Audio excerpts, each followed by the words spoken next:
हरे कृष्णा। आप सबका स्वागत है एक नई कड़ी में, एक मुलाकात कृष्ण भक्त के साथ। दर्शकों, अगर हमें अपने जीवन में कुछ भी करना है, तो हम अगर अपनी जीवन की नींव, उस कार्य की नींव अगर अच्छी रखें, फाउंडेशन अच्छी रखें, तो काफ़ी अच्छी तरीके से हम उसके ऊपर बिल्ड कर सकते हैं। अगर हमें एक अच्छा पेड़ लगाना है, तो बीज अगर अच्छा हो और स्टार्टिंग से ही उसको अच्छी नरिशमेंट मिले, तो बाद में जाके पेड़ बहुत अच्छे फ्रूट्स देता है। अगर हमें कुछ आगे अपने जीवन में करना है और बचपन से ही हमें उस चीज़ की सीख मिल जाए, तो हम बड़े होके उस चीज़ में काफ़ी निपुण हो जाते हैं। आज के हमारे गेस्ट इसी चीज़ के एक बहुत अच्छे एग्ज़ाम्पल हैं। बस फ़र्क ये है कि बचपन से इन्हें सीख मिली भक्ति की। जी हाँ, ये भक्ति में काफ़ी अर्ली एज में आ गए। लगभग 8-9 साल में इनका भक्ति के साथ इंट्रोडक्शन हुआ और एकदम नेचुरली इन्होंने भक्ति को अपने जीवन में अपनाया। इन्होंने अपनी इंजीनियरिंग बीएचयू यूनिवर्सिटी वाराणसी से की। उसके बाद 2007 में इन्होंने अपने संपूर्ण जीवन को भक्ति को समर्पित कर दिया। तब से लेके आज तक ये kitchen head, youth preaching, book distribution जैसी कई सारी सेवाओं में लोगों को प्रेरणा देते हैं। इनके सानिध्य में कई सारे यूथ अब भक्ति को एक्सेप्ट करने लगे। अब ये पंजाबी बाग के टेम्पल के प्रेसिडेंट हैं और आज ये हमारे साथ दिल्ली से जुड़ रहे हैं। तो आज हम जानेंगे कि किस तरीके से भक्ति अगर हमारे जीवन में एक अर्ली एज में आ जाए, तो हमारे जीवन का नज़रिया ही कुछ और होता है, उसका डेस्टिनेशन ही कुछ और होता है। तो मैं स्वागत करना चाहूँगा आज हमारे शो में मुरली कृष्णदास जी का। Hare Krishna. Hare Krishna Prabhu ji, thank you so much for joining us today.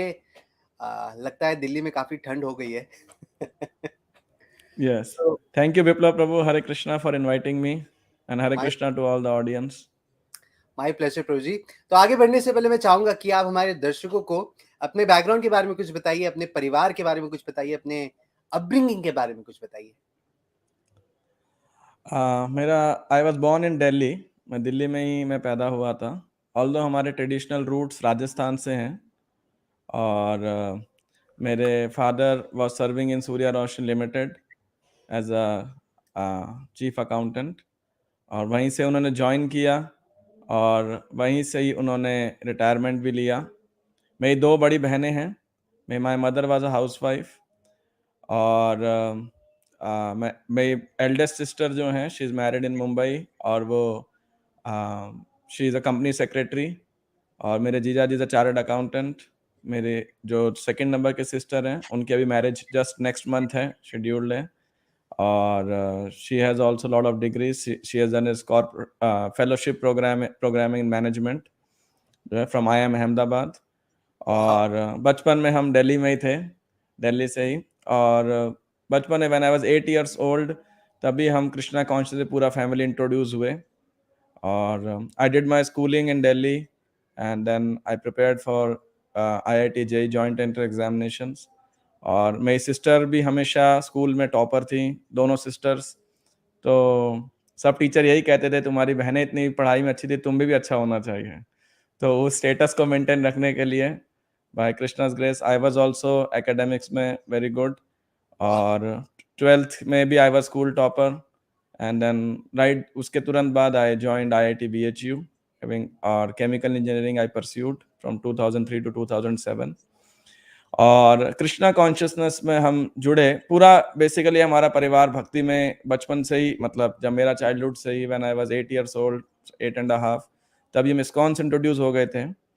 In fact मेरे फादर तो उससे पहले काफ़ी टाइम पहले से, मतलब हरे कृष्ण महामंत्र का जप करते थे रोज 2 माला, like more than 2 decades before that also. और तो हमें भी इवन बिफोर ज्वाइन, मतलब इस्कॉन जुड़ने से पहले वो यही एनकरेज करते थे कि रोज 2 माला करनी है। अदरवाइज मेरे फादर और किसी चीज़ के लिए कुछ नहीं कहते थे और लेकिन इस चीज़ के लिए उनका ये था कि 2 माला जो है सबको करना है रोज। हरे कृष्णा, ऑफ कोर्स उस समय हरे राम राम राम हरे हरे, हरे कृष्णा कृष्णा कृष्णा हरे हरे, तो ये रहता था। और फिर हम कृष्णा कॉन्शियस से जुड़े 1995 के अंदर और मुझे याद है 1 जनवरी 1996 में मेरे फादर लाइफ मेंबर बने। एक्चुअली हमारा बहुत बड़ा सौभाग्य था कि जिस सोसाइटी में हम रहते थे, वहीं पर ही एक बहुत अच्छे भक्त, अराउंड ही वाज 45-50, दो heart patient, a government employee, लेकिन बहुत ही समर्पित सेल्फलेस डिवोटी थे, his grace Varaha Rupi Prabhu. Then of course ही लेफ्ट दिस प्लैनेट लगभग 20-23 साल पहले, 1999 आई थिंक या 2000 में ही लेफ्ट दिस प्लैनेट। लेकिन वो बहुत ही समर्पित भक्त थे और बहुत ही मैं कहूँगा एग्रेसिव प्रीचर थे। उनके प्रचार में जैसे ही ऑफिस से आते थे घर में, मॉर्निंग में अपना पूरा जप करके जाते थे, ऑफिस से वापस आए और उसके बाद में किसी ना किसी को मिलना और प्रचार करना। तो वैसे ही वो हमारे घर आते थे, हमें इनवाइट करते थे, मंदिर चलिए। जब उन्होंने पेरेंट्स को देखा कि बहुत पायस हैं, और फिर हम इस्कॉन टेम्पल आना शुरू हुए और सब ने रुचि ली। मेरे फादर कंठी माला लेके आए और हर हर हफ्ते सैटरडे को प्रोग्राम होता था, तो फादर एक नई बुक लेके आया करते थे हमेशा। और फिर और जो भी लेक्चर में हम सुनते थे तो डिस्कशन करते थे। और समहाउ मेरी दोनों सिस्टर्स, मैं, मदर, फादर, और ये प्रभु जी रेगुलर घर आया करते थे, हमसे चर्चा किया करते थे। इन्होंने मुझे करताल दिया, तो मैंने कीर्तन करना सीखा, करताल बजाना सीखा। तो ऑल्दो मैं बहुत छोटा था, लेकिन जहाँ भी जाते थे तो मेरे को कीर्तन लीड करने को मौका मिलता था हर जगह। तो इस प्रकार से जो है हम जुड़े भक्ति में, और उसके बाद there was never looking back, you know, amazing. ऐसा। या तो दर्शकों, इससे हमें एक चीज तो बहुत अच्छे से समझ आती है कि अगर हमें किसी अच्छे भक्त का सानिध्य मिल जाए तो हमारा पूरा परिवार भक्ति में आ जाता है और भक्ति में सीरियस हो जाता है। तो जिस तरह से इनके परिवार को भी एक अच्छे भक्त का सानिध्य मिल गया, जिससे कि पूरा परिवार एक तरीके से भक्ति में निपुण हो गया और पूरे परिवार के साथ में भक्ति करने का आनंद ही कुछ और है। तो जब आप अभी इतनी अर्ली एज में भक्ति में आ गए, आपका पूरा पूरा परिवार भक्ति में था, तो आम तौर पे ऐसा कहा जाता है कि जब आप अर्ली एज में भक्ति में आ जाते हैं तो आपके पढ़ाई वढ़ाई में कुछ ज़्यादा इंटरेस्ट नहीं रहता। हालांकि आपने हमें बताया कि आप अपने एग्जाम्स में टॉपर थे, तो मैं चाहूँगा कि आप हमारे दर्शकों को ये बताइए कि जब आप भक्ति में थे, कीर्तन करते थे, बुक्स पढ़ते थे, लेक्चर्स अटेंड करते थे, जैसे कि आम भाई बहन झगड़े में ही अपना जीवन व्यतीत कर देते हैं, आप शायद अपनी बहनों के साथ लेक्चर के टॉपिक्स डिस्कस करते थे, जो कि बहुत ही अपने में काफ़ी खास है। तो ये सब करते हुए आपको भक्ति ने किस तरह से मदद की आपकी पढ़ाई में फोकस करने के लिए? एक्चुअली जैसे आपने जस्ट बोला कि भाई बहन से झगड़े में, तो मेरा मेरी सिस्टर के साथ में कंपटीशन रहता था, कौन ज़्यादा माला करेगा, वाह। हु विल चैंट मोर, और कौन ज़्यादा श्लोक याद करेगा, गीता के श्लोक याद करेगा, कौन ज़्यादा भजन याद करेगा। तो इस प्रकार से हमारा कंपटीशन रहता था। तो मैं कहूँगा कृष्णा कॉन्शियसनेस जो हमारे सामने प्रेजेंट हुई, इट वाज अ लॉट, बहुत अच्छा एक्साइटमेंट था, बहुत एडवेंचर था, बहुत कुछ लर्निंग्स थी। और मेरे हिसाब से जो एक रॉ चाइल्डहुड में जो इम्प्रेशंस थे, वो बहुत सूटेबल इम्प्रेशन सही टाइम पे मेरे अंदर, मेरी सिस्टर्स वगैरह सबके अंदर इम्प्लांट हुए, है ना। तो और अब आई डोंट नो इसके पीछे क्या रीज़न था, लेकिन मैंने अपने लाइफ में देखा कि कृष्णा कॉन्शियस जो भी फीचर था, मैंने उसको और मेरे फैमिली ने भी बहुत एक्साइटमेंट के रूप में लिया। मैं थोड़ा-सा और बताना चाहूँगा मेरे अपब्रिंगिंग के अंदर, it will relate with the studies also. Please. तो कृष्णा कॉन्शियस के अंदर हम नेचुरली मेरे हॉबीज़ तो यही थे, चैंटिंग करना और of course sports and then studies. इसके अलावा तो जभी भी हम जुड़े, और इसके बाद में हमें बहुत अच्छा भक्तों का संग प्राप्त हुआ। और विशेषकर उस दौरान हिज ऑनर्स गोपाल कृष्ण गोस्वामी महाराज, जो कि मेरे दीक्षा गुरु हैं, his honours Loknath Swami Maharaj, his honours Vedvyas प्रिय स्वामी महाराज, और कई अन्य प्रभुपाद डिसाइपल वहाँ पंजाबी बाग आया करते थे। तो उनका भी हमेशा सेवा करने का, उनके एसोसिएट करने का, कीर्तन लेक्चर सुनने का अवसर प्राप्त हुआ। और हम फिर बराबर जो है सेवा भी करते थे, वहाँ पे प्रसाद सर्विंग करना, और मेरी मदर प्लेट्स धोना और बाइंड अप इत्यादि करना। तो अनेकों सेवाएं हम किया करते थे। और उसी से हमें जब बुक्स पढ़ी, तो इस दिनों भक्ति विकास महाराज की बुक थी beginners guide to Krishna consciousness, Krishna Bhavanamrita Prabodhini. तो जब उसको पढ़ा तो उन्होंने बताया घर में मंदिर कैसा होना चाहिए। तो हमने एग्जैक्टली जैसा इस्कॉन में ऑल्टर होता है 3 स्टेजेस में, राधा कृष्ण, फिर पंचतत्व, नरसिम्हदेव, उसके नीचे गुरु परंपरा, तो वैसे ही मैं मदर फादर ने इनिशिएटिव लिया। तो पूरा एक बालकनी था हमारा, गैलरी, उसको कवर करके पूरा एक अच्छा टेम्पल हॉल बनाया डेडिकेटेड भगवान के लिए। और वाह। उसके अंदर बहुत सुंदर ऑल्टर बनाया, बेड बनाया, और जो हमारा ड्राइंग रूम था उसके अंदर बहुत बढ़िया एक शोकेस बनाया जिसमें सारी प्रभुपाद जी की बुक्स लेके आया, भगवत गीता, श्रीमद् भागवतम, चैतन्य चरितामृत। और मदर फादर हिंदी में पढ़ते थे और ग्रेजुअली मैं और मेरी सिस्टर्स इंग्लिश में पढ़ते थे, तो हिंदी बुक्स भी लेके आए और इंग्लिश बुक्स भी लेके आए, है ना। सर जैसे ही आप घर में घुसेंगे, what you will see first is Prabhupada books basically. तो वाह। और फिर 1998 वसंत पंचमी पे हमने उस टेम्पल का इनॉग्रेट किया था। We all started chanting 16 rounds, following 4 regulatory principles, और गीता वगैरह पढ़ना और श्लोक याद करना। और इसके बाद में घर में सेम जैसे इस्कॉन टेम्पल में मंगल आरती, दर्शन आरती, राजभोग आरती, और फिर भगवान को आफ्टरनून का शयन 4 बजे, फिर वैकालिक आरती, संध्या आरती, और फिर शयन। तो 6 टाइम पूरा आरती होता था। और जैसे मंदिर के अंदर डीटी डिपार्टमेंट रोस्टर होता है, वैसे ही हम सबकी सेवाएं थी, है ना, कि कौन मंगल आरती करेगा, फादर दर्शनार्थी गुरु पूजा करेंगे, मदर राजभोग करेंगी, और मैं फिर 4 बजे की सेवा करूंगा, मेरी सिस्टर 6 बजे की संध्या आरती करेंगे। तो Krishna conscious was very exciting. और इसके बाद में हम घर में बैठ के कीर्तन भी किया करते थे, गीता के श्लोक पढ़ते थे। और एक्चुअली इसमें एक बहुत बड़ा सपोर्ट था पेरेंट्स का, कि उन्होंने कभी भी किसी प्रकार का रोक टोक नहीं लगाया, है ना। उनको बस ये था कि आप जो है अपनी पढ़ाई का ध्यान रखिए और बाकी कुछ भी कीजिए। और मतलब कुछ भी कीजिए का मतलब राइट डायरेक्शन में, ऑफ कोर्स, नॉट दैट कुछ भी कीजिए इन द सेंस कि एनीथिंग रॉन्ग। और टर्निंग पॉइंट आया when we started doing book distribution basically. तो मेरे को इतना एक्साइटिंग लगा कि तिलक लगाना, धोती कुर्ता पहनना, इवन माय चाइल्डहुड जो है कृष्णा कॉन्शियस टी शर्ट्स पहनना, और मैं इवन नीचे भी जाता था तो धोती कुर्ता पहन के चले जाता था, तिलक लगा के। तो बड़ा ऑकवर्ड सा, कोई 10 साल का 11 साल का लड़का अगर धोती कुर्ता तिलक पहन के जाए तो नेचुरली इट्स अ सीन, है ना। तो बड़ा तो हमारी पूरी फैमिली बहुत पॉपुलर हो गई, हरे कृष्णा वाले, है ना, like that in the society. और इसके बाद में हमने बुक डिस्ट्रीब्यूशन चालू किया। तो मैं और मेरी सिस्टर घर घर जाके हम लोग बुक डिस्ट्रीब्यूशन किया करते थे। तो फर्स्ट ईयर में जब हमने किया तो आई थिंक हमने कुछ 50 और 60 के बीच में कुछ भगवत गीता डिस्ट्रीब्यूट किए, है ना। और फिर नेक्स्ट ईयर 200, फिर 300, ऐसे 3-4 years we continuously did, you know, 1-on-1। उस समय तो उतना स्कोर नहीं होता था, दिल्ली के अंदर बुक डिस्ट्रीब्यूशन नहीं होता था। और इससे बहुत रिकॉग्निशन मिला, और हमने ये भी देखा कि बहुत भक्त लोग, इससे और भी लोग जुड़े इस्कॉन से, लोगों को पता लगा, और यहाँ से एक मिशनरी स्पिरिट आई। और मैंने क्या देखा कि जैसे जो मेरे जितने भी टेंडेंसीज थे उनको इतना पॉजिटिव एंगेजमेंट मिला, तो एक विगर हमेशा से था कि पढ़ाई में तो अच्छा होना ही होना है। ये एक शायद वैल्यू सिस्टम सिस्टर से भी आया, मदर फादर से भी आया, और अपने आप से भी था। और फिर कृष्णा कॉन्शियस में आने का ये भी था कि अगर हम पढ़ाई अच्छे से नहीं करेंगे तो लोग बोलेंगे, देखो, है ना, भक्ति करने के बाद लोग जो है अपने प्रोफेशनल लाइफ में, एकेडमिक लाइफ में थोड़े डफर हो जाते हैं या ढीले हो जाते हैं। तो मुझे याद है मैं मेरी सिस्टर हमेशा स्कूल में ही अपना होमवर्क खत्म करके आया करते थे, क्योंकि घर जाते ही हमें बुक डिस्ट्रीब्यूशन करना है ना। तो बुक्स जो है बैग में डालनी है, लंच करना है, बैग में डालनी है, फिर सोसाइटी में जाना है, बुक डिस्ट्रीब्यूशन करना है, आके उसका हिसाब करना है, etcetera etcetera.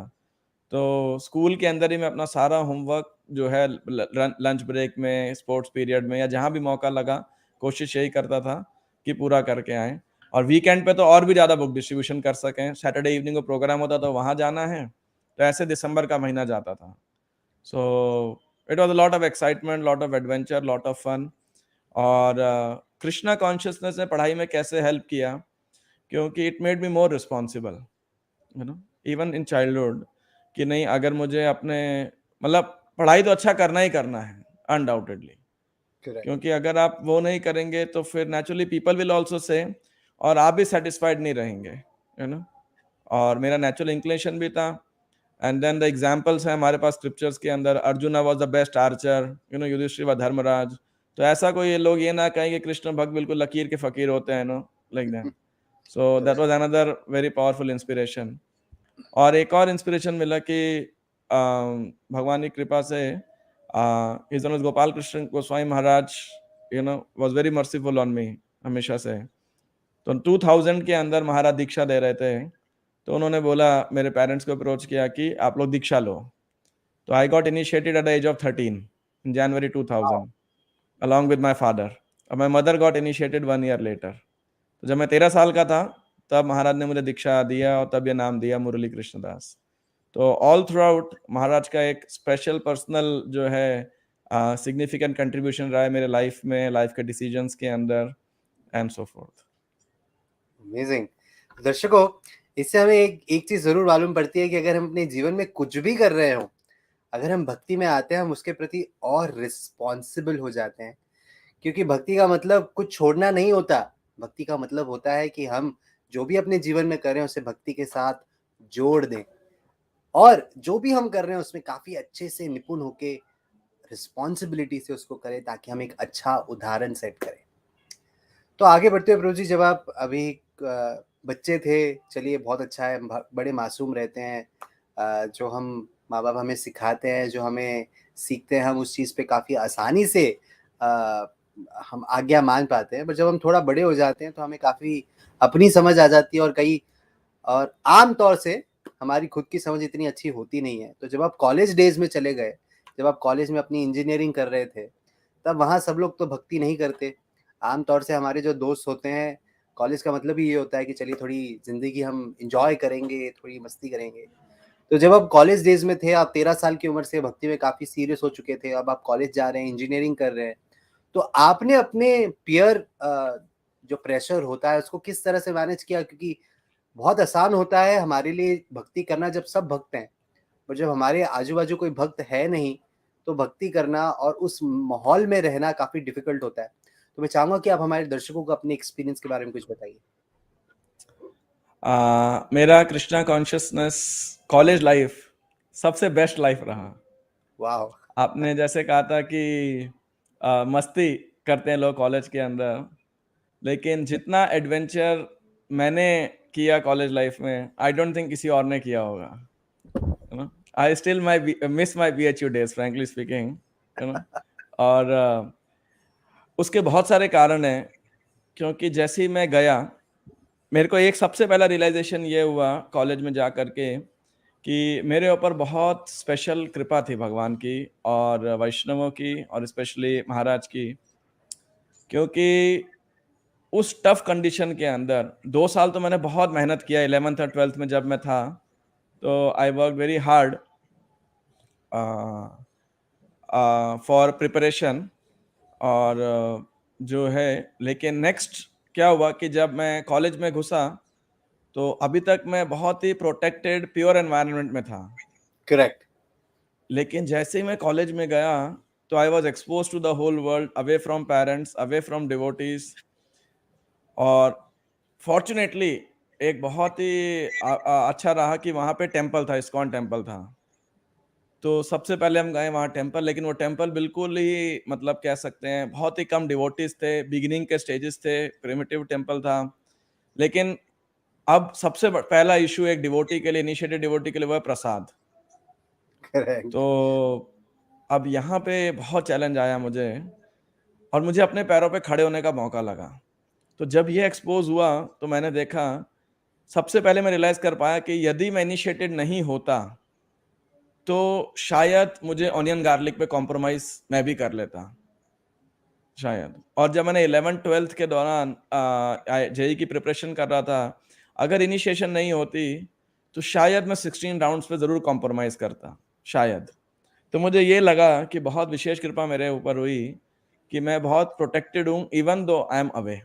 That was the first realisation just मैंने कॉलेज के थोड़ा टाइम के अंदर घुसते ही।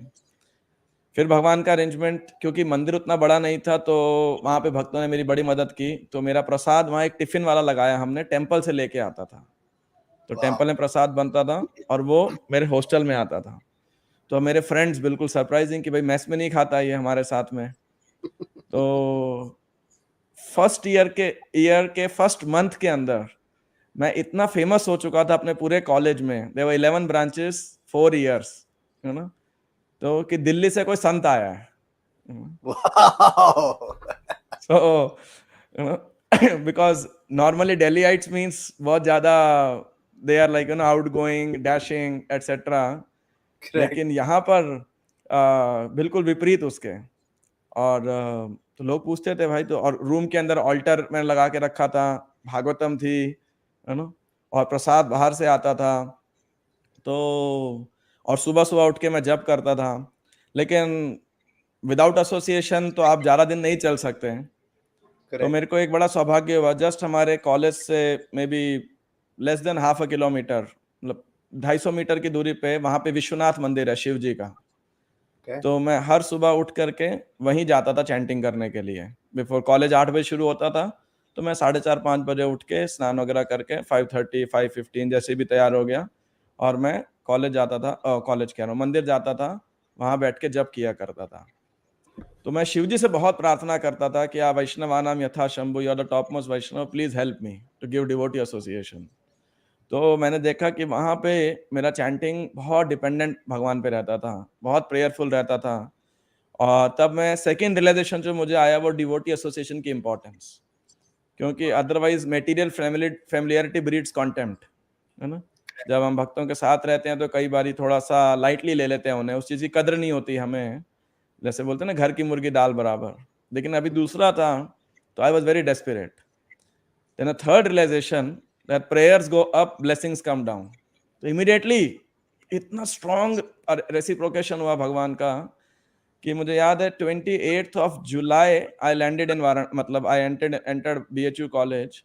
एंड शायद 25 अगस्त को जन्माष्टमी थी उस साल 2003 के अंदर। एंड 28 या 29 अगस्त आई गेट एक नॉक मेरे को अपने गेट पे मिला, है ना, किसी ने नॉक किया। तो मैंने जब खोला तो 2 लोग मिले वहां पे। तो बोला मैं डॉक्टर बिपिन बोल रहा हूँ, आपसे मिलने के लिए आया हूँ। मैंने कहा मुझे कोई बीमारी नहीं है, आप यहाँ क्यों आए हो, यू नो, हमारे डॉक्टर इज हियर। तो फिर वो मुझे थोड़ा साइड में लेके गए, बोले आप आओ एक बारी। फिर अलग से मेरे से बात किया और बोला कि मैं केशवानंद प्रभु और जो मेरे साथ भक्त हैं ये शौनक ऋषि प्रभु हैं। तो मैंने बोला आपको मेरे बारे में कैसे, बोला हरे कृष्णा किया, लेकिन सबसे अलग ले जाके हॉस्टल में, क्योंकि रूम से भी लोग सुनते हैं कौन आया मिलने के लिए।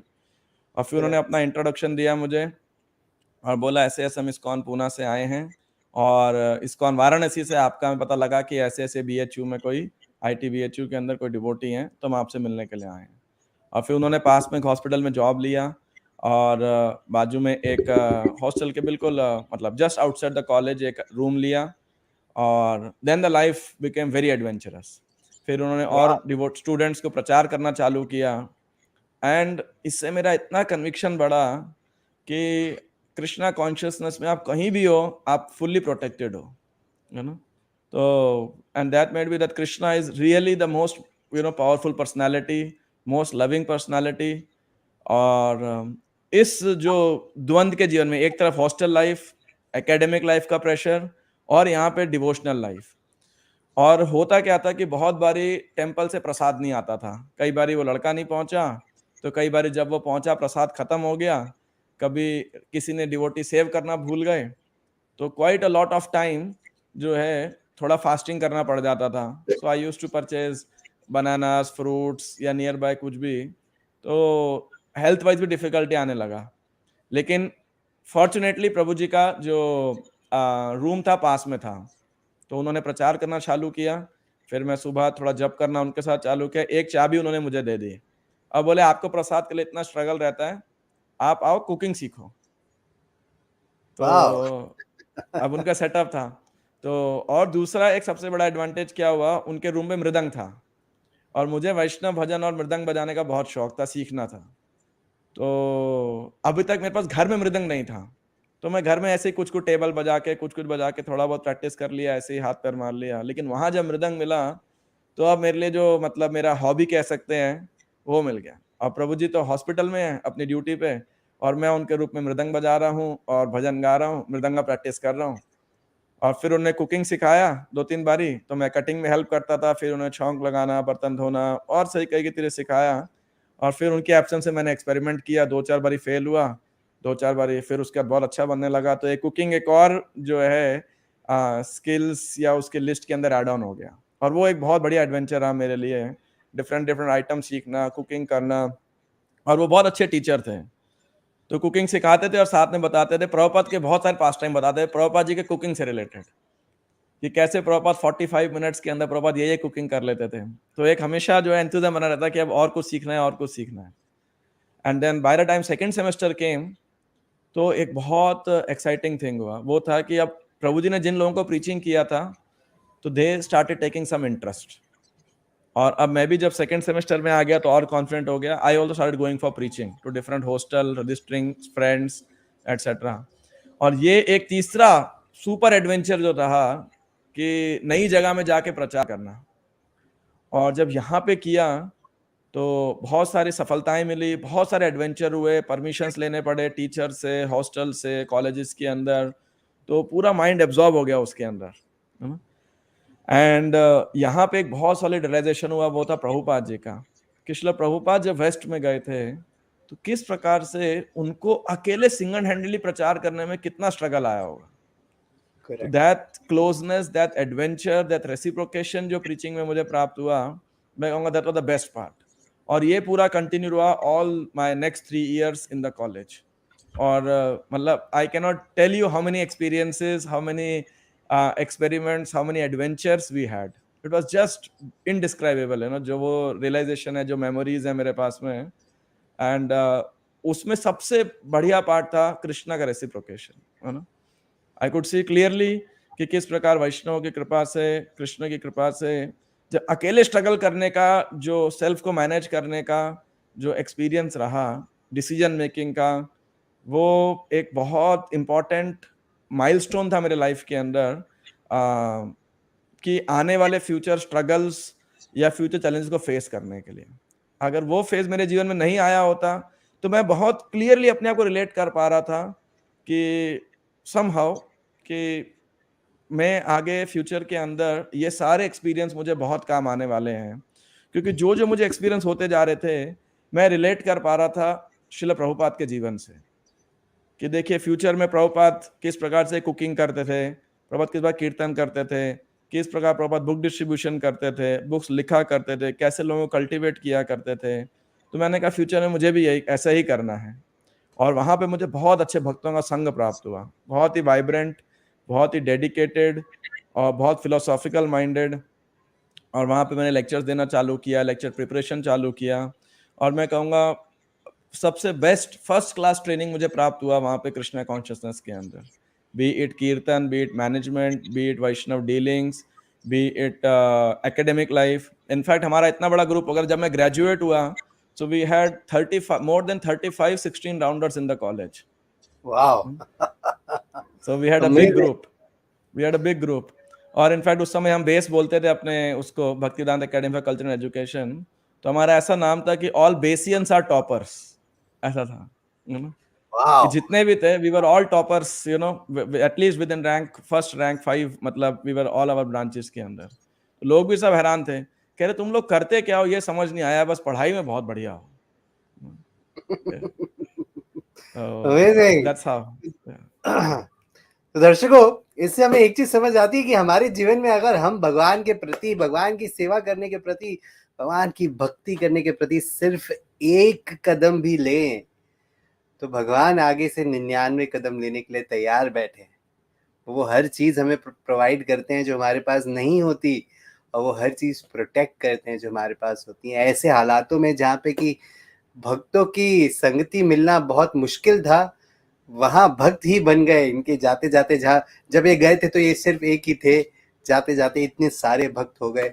और इससे हमें समझ आता है कि भगवान सच में हमारे जीवन में बस वेट कर रहे हैं कि हम बस उनका आह्वान करें, उनकी सेवा करें, उनकी भक्ति करें, और वो हमें सब चीज देने के लिए तैयार हैं जो हमें भक्ति में आगे बढ़ाएगी। विप्लव प्रभु, can I say one thing? या प्लीज प्लीज। आपने बोला कि भगवान, हम एक कदम नहीं तो भगवान 99 कदम लेने वाले हैं। आई वुड जस्ट ऐड कि भगवान के कदम वामन देव के साइज के होते हैं। अमेजिंग। आई एम श्योर, क्योंकि जब भगवान देने के लिए, जब भगवान देते हैं तो हमारे पास इतने सारी, जो हमारे जो 2 हाथ हैं, अगर हमारे पास 1000 हाथ भी होंगे तो हम ले नहीं पाएंगे। भगवान इतने कृपालु हैं, इतने दयालु हैं। तो प्रभु जी, एक अब इसके बाद आपके जीवन में इतना अच्छा सब चल रहा था, आपका परिवार भक्तिमय है, आपका परिवार as a temple, it's as good as a temple, आपको इतने अच्छे भक्तों का सानिध्य मिला। तो फिर आपने अपने जीवन को पूर्णतः भक्ति को समर्पित करने के बारे में कब सोचा? कि आम तौर से जब हम भक्ति के बारे में सोचते हैं तो एग्जैक्टली यही डर रहता है हमारे जीवन में, क्या मेरा बेटा ब्रह्मचारी बन जाएगा और इससे अपने पारिवारिक जीवन को छोड़ के बस हरे कृष्णा करता रहेगा, जो कि अच्छी बात है, बुरी बात नहीं है। मैं जानना चाहूंगा कि आप हमारे दर्शकों को बताइए कि क्या भक्ति करने के लिए ब्रह्मचारी बनना जरूरी है? क्या हम गृहस्थ जीवन में रह के भक्ति नहीं कर सकते? और आपको क्या प्रेरणा मिली जिससे कि आपने अपने जीवन को पूर्णतः भक्ति को समर्पित करने के बारे में सोचा? रिगार्डिंग मेरे जॉइनिंग से रिलेटेड, तो इसका बहुत ज़्यादा श्रेय जाता है मेरे पेरेंट्स को, क्योंकि आ, मेरे को इतना कॉन्फिडेंस था कि मेरे पेरेंट्स मेरे हर डिसीजन में मेरे साथ हैं, है ना। वाह! वो समझा सकते हैं, बोल सकते हैं, लेकिन वो कभी भी अपना डिसीजन मेरे ऊपर नहीं थोपने वाले, है ना। ये एक समहाउ हमेशा से एक पेरेंटिंग का एक बहुत इम्पोर्टेंट पार्ट रहा, है ना।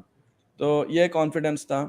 दूसरा, जैसे मैंने बताया कि प्रचार करते समय और भगवान की कृपा से मिशनरी स्पिरिट बचपन से था, बुक डिस्ट्रीब्यूशन करते हुए, फिर कॉलेज प्रीचिंग करते हुए वो बहुत सुपर इग्नाइट हुआ। तो जब कॉलेज में प्रीचिंग करते मैंने देखा कि संसार में बहुत ज़रूरत है प्रचार करने की, और हम फुल टाइम रह करके बहुत अच्छा प्रचार कर सकते हैं, क्योंकि हमारे पास टाइम होता है, हम अपने प्रिपेयर कर सकते हैं और दूसरों तक पहुंच सकते हैं। तो ये मेरा सबसे बड़ा इंस्पिरेशन था ज्वाइन करने के लिए। दूसरा, मैं एक समय पे अपने करियर के अंदर डबल माइंड में था कि मैं फुल टाइम ज्वाइन करूं या एमबीए करूं, क्योंकि मैं एक पार्ट में एमबीए करना चाहता था। मुझे इतना तो पता था मैं लाइफ में कुछ तो करूंगा, क्योंकि मैं थोड़ा एम्बिशियस था, अचीवर टाइप था, तो कुछ तो करना है। बट मेरे को जैसे जैसे मैं फाइनल ईयर तक आता गया, मैंने देखा कृष्णा कॉन्शियसनेस में अपॉर्चुनिटी भी बहुत है और बेस्ट पर्पस है यहाँ पे, है ना। So the best purpose and the best opportunity I found in ISKCON. और जॉब तो बहुत सारे लगे भी थे और भी लग सकते थे, ट्राई करने की बात थी, उसमें तो कोई इशू नहीं था, because the grades were nice, my software was nice और लैंग्वेज एटसेट्रा, तो दैट वो कोई बड़ा इशू नहीं था। लेकिन मैंने देखा जब कोई और नौकरी करनी है तो भगवान की नौकरी क्यों ना किया जाए। वाह! और दूसरा इंस्पिरेशन मिला, जैसे मैंने बोला पेरेंट्स को, जब मैंने बोला तो नेचुरली पेरेंट्स को एक थोड़ा रहता है कि भाई जॉब इत्यादि करें। तो मेरी मदर को तो ये था कि तेरे को शादी करने के लिए तो नहीं बोलेंगे, और मेरा उनसे डिस्कशन था कि अभी जॉब लेनी है, बेस्ट ऑफ द जॉब लग जाएंगे, तो अगर सिस्टर के मैरिज के लिए या कोई और फाइनेंशियल नीड है तो आप बता दीजिए, मैं उतना टाइम जॉब करके देन आई विल ज्वाइन, है ना। तो जॉइनिंग को लेके तो वो कभी अगेंस्ट थे ही नहीं। कंसर्न्स थे कि रह पाएगा मंदिर के अंदर, नहीं रह पाएगा उस वातावरण के अंदर, कहीं तो खाली मतलब भावुक तो नहीं हो रहा है, सेंटिमेंटल तो नहीं हो रहा है, एटसेट्रा। तो उन्होंने बहुत कॉशन किया कई अलग प्रकार से, बहुत जेन्युइनली। लेकिन फिर जब देखा कि मेरी इच्छा है, तो मेरे फादर ने मुझे बड़े अच्छे शब्द बोले हैं। वो बोले कि देख, तू जा रहा है तो वापस मत आना, अगर तू जाना चाहता है। और बोले देख, अगर तू वापस आएगा तो हमें तो कोई दिक्कत नहीं है, हमारे पास ही आएगा, लेकिन क्या है, तू जाएगा ना तो महाराज का नाम खराब होएगा, है ना। क्योंकि महाराज से मेरा बात हुआ कि मैं ज्वाइन करूं या जॉब करूं, तो महाराज ने बोला, कई रीजंस दिए और फाइनली बोला कि कई आर्ग्यूमेंट्स दिए, कुछ मैंने क्वेश्चंस पूछे गोपाल कृष्ण महाराज से। इनफैक्ट इतना रेसिप्रोकेशन था, फाइनल ईयर में मैंने महाराज को मेल लिखा, तो महाराज समहाउ पर्सनली वाराणसी आना हुआ उनका। At that time he was a governing body commission there also Varanasi के अंदर। और पूरा एक घंटा, आधा पौना घंटा उन्होंने मेरे सारे प्रश्नों का उत्तर दिया जो मैंने मेल में लिखे थे। पूरी बात सुना, पूरा बताया और बोला फाइनल डिसीजन आपके घर वालों के हाथ में है। So then I check with my parents, तो ना ना करते फिर उन्होंने बोला कि ठीक है, अगर आप सीरियस हो तो जाइए। और फिर मेरे पेरेंट्स ने, जैसे मेरा कॉलेज ख़त्म हुआ उसके 1 महीने बाद में मेरे मदर फादर ने भक्तों को घर में बुलाया, कीर्तन किया, फीस्ट प्रसाद किया और फिर मेरे को उनके साथ भेजा।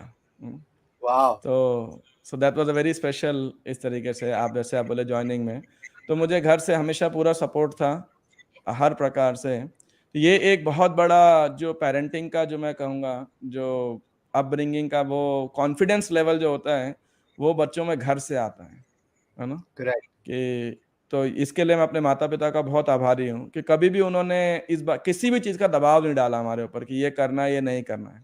वो समझाते थे और पूरा सपोर्ट करते थे। लेकिन हमको अपने डिसीज़न उन्होंने खुद लेने दिया। और दूसरी बात आपने पूछा कि क्या भक्ति करने के लिए ब्रह्मचारी बनना ज़रूरी है? देखिए, मैं कहूँगा भक्ति करने के लिए ब्रह्मचारी बनना ज़रूरी नहीं है, लेकिन ब्रह्मचारी लाइफ़ के अंदर जो भक्ति करने के लिए जो सुविधा है, वो बहुत अच्छे तरीके से प्राप्त है। जैसे एक करेक्ट। बार उन भक्ति आश्रय वैष्णव महाराज आए थे, वो बोले मंदिर में भक्ति करते थोड़ी हैं, मंदिर में तो भक्ति कराई जाती है ना? इन द सेंस कि आप दूसरों के प्रेशर में, शर्म से या जैसे मर्ज़ी भी उस वातावरण में बाय डिफ़ॉल्ट आप भक्ति कर लेते हैं। तो करेक्ट। भक्ति करने के लिए बहुत अच्छा वातावरण आपको मिल जाता है। ऑफ कोर्स इंडिविजुअल तो हमारी चॉइस है, अपनी डिटर्मिनेशन है, अपनी सीरियसनेस है।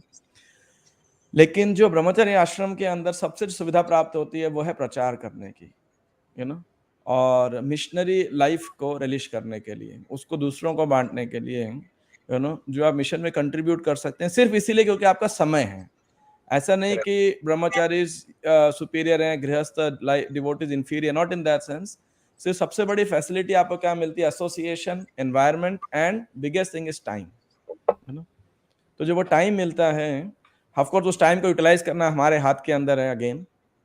और लेकिन फिर भी हमारी संस्था में बहुत सारे अच्छे उदाहरण हैं गृहस्थ भक्तों के, जो अपने फैमिली लाइफ, फैमिली रिस्पॉन्सिबिलिटीज़ को, अपने हाउस होल्डर लाइफ को बहुत अच्छे से मैनेज कर रहे हैं। उनके घर का, उनके ऑफ़िस का वातावरण बहुत डिवोशनल रहता है। तो भक्ति करने के लिए तो it's international society for Krishna consciousness. तो what we have to change is our consciousness, of course part of our lifestyle. और अनुकूलस्य संकल्प प्रतिकूलस्य वर्जनम। जो कृष्णा कॉन्शियस फेवरेबल है उसे एक्सेप्ट करना, जो अनफेवरेबल है उसे रिजेक्ट करना। तो वो आप गृहस्थ लाइफ में बहुत इजीली कर सकते हैं। इनफैक्ट करंट टाइम्स में देखेंगे तो I think 99% of our devotees are congregation based, correct. Initiated devotees are congregation based. और वो बहुत सुंदर सेवाएं कर रहे हैं, एंड ग्रेटेस्ट एग्जांपल तो हरे कृष्णा टीवी में इस गेस वैष्णव सेवा प्रभु हैं ही हैं, no for so doubt. Many years you are running this show. और हमने सब जगह देखा है कि भक्त बहुत समर्पित हैं। और इनफैक्ट मेरा एक दूसरा एक्सपीरियंस है, दो एक्सपीरियंस हैं रादर आई विल शेयर। पहला कि ब्रह्मचारी आश्रम में थोड़ा भी समय बिताया गया, चाहे it may be 6 months, 1 year, 3 months, 2 years और a few years, they are very helpful in future. एक अगर जो ब्रह्मचारी ट्रेनिंग लेकर के जा सकते हैं युवा भक्त लोग, तो ये उनको बहुत हेल्प करेगा उनके आगे कृष्णा कॉन्शियस की फाउंडेशन को स्ट्रॉन्ग करने के लिए।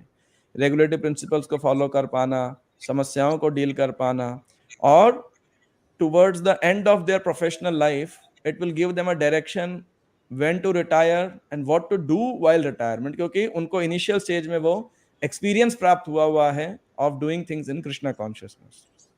Second, amazing. जो मेरा एक्सपीरियंस है वो ये है कि जो हाउस होल्डर्स हैं, यदि वो बहुत अच्छे से अपना जीवन जीते हैं और अगर वो रिटायरमेंट की प्लानिंग ठीक से कर पाते हैं, तो बाय द टाइम 45-50 की एज में they can contribute a lot to this society.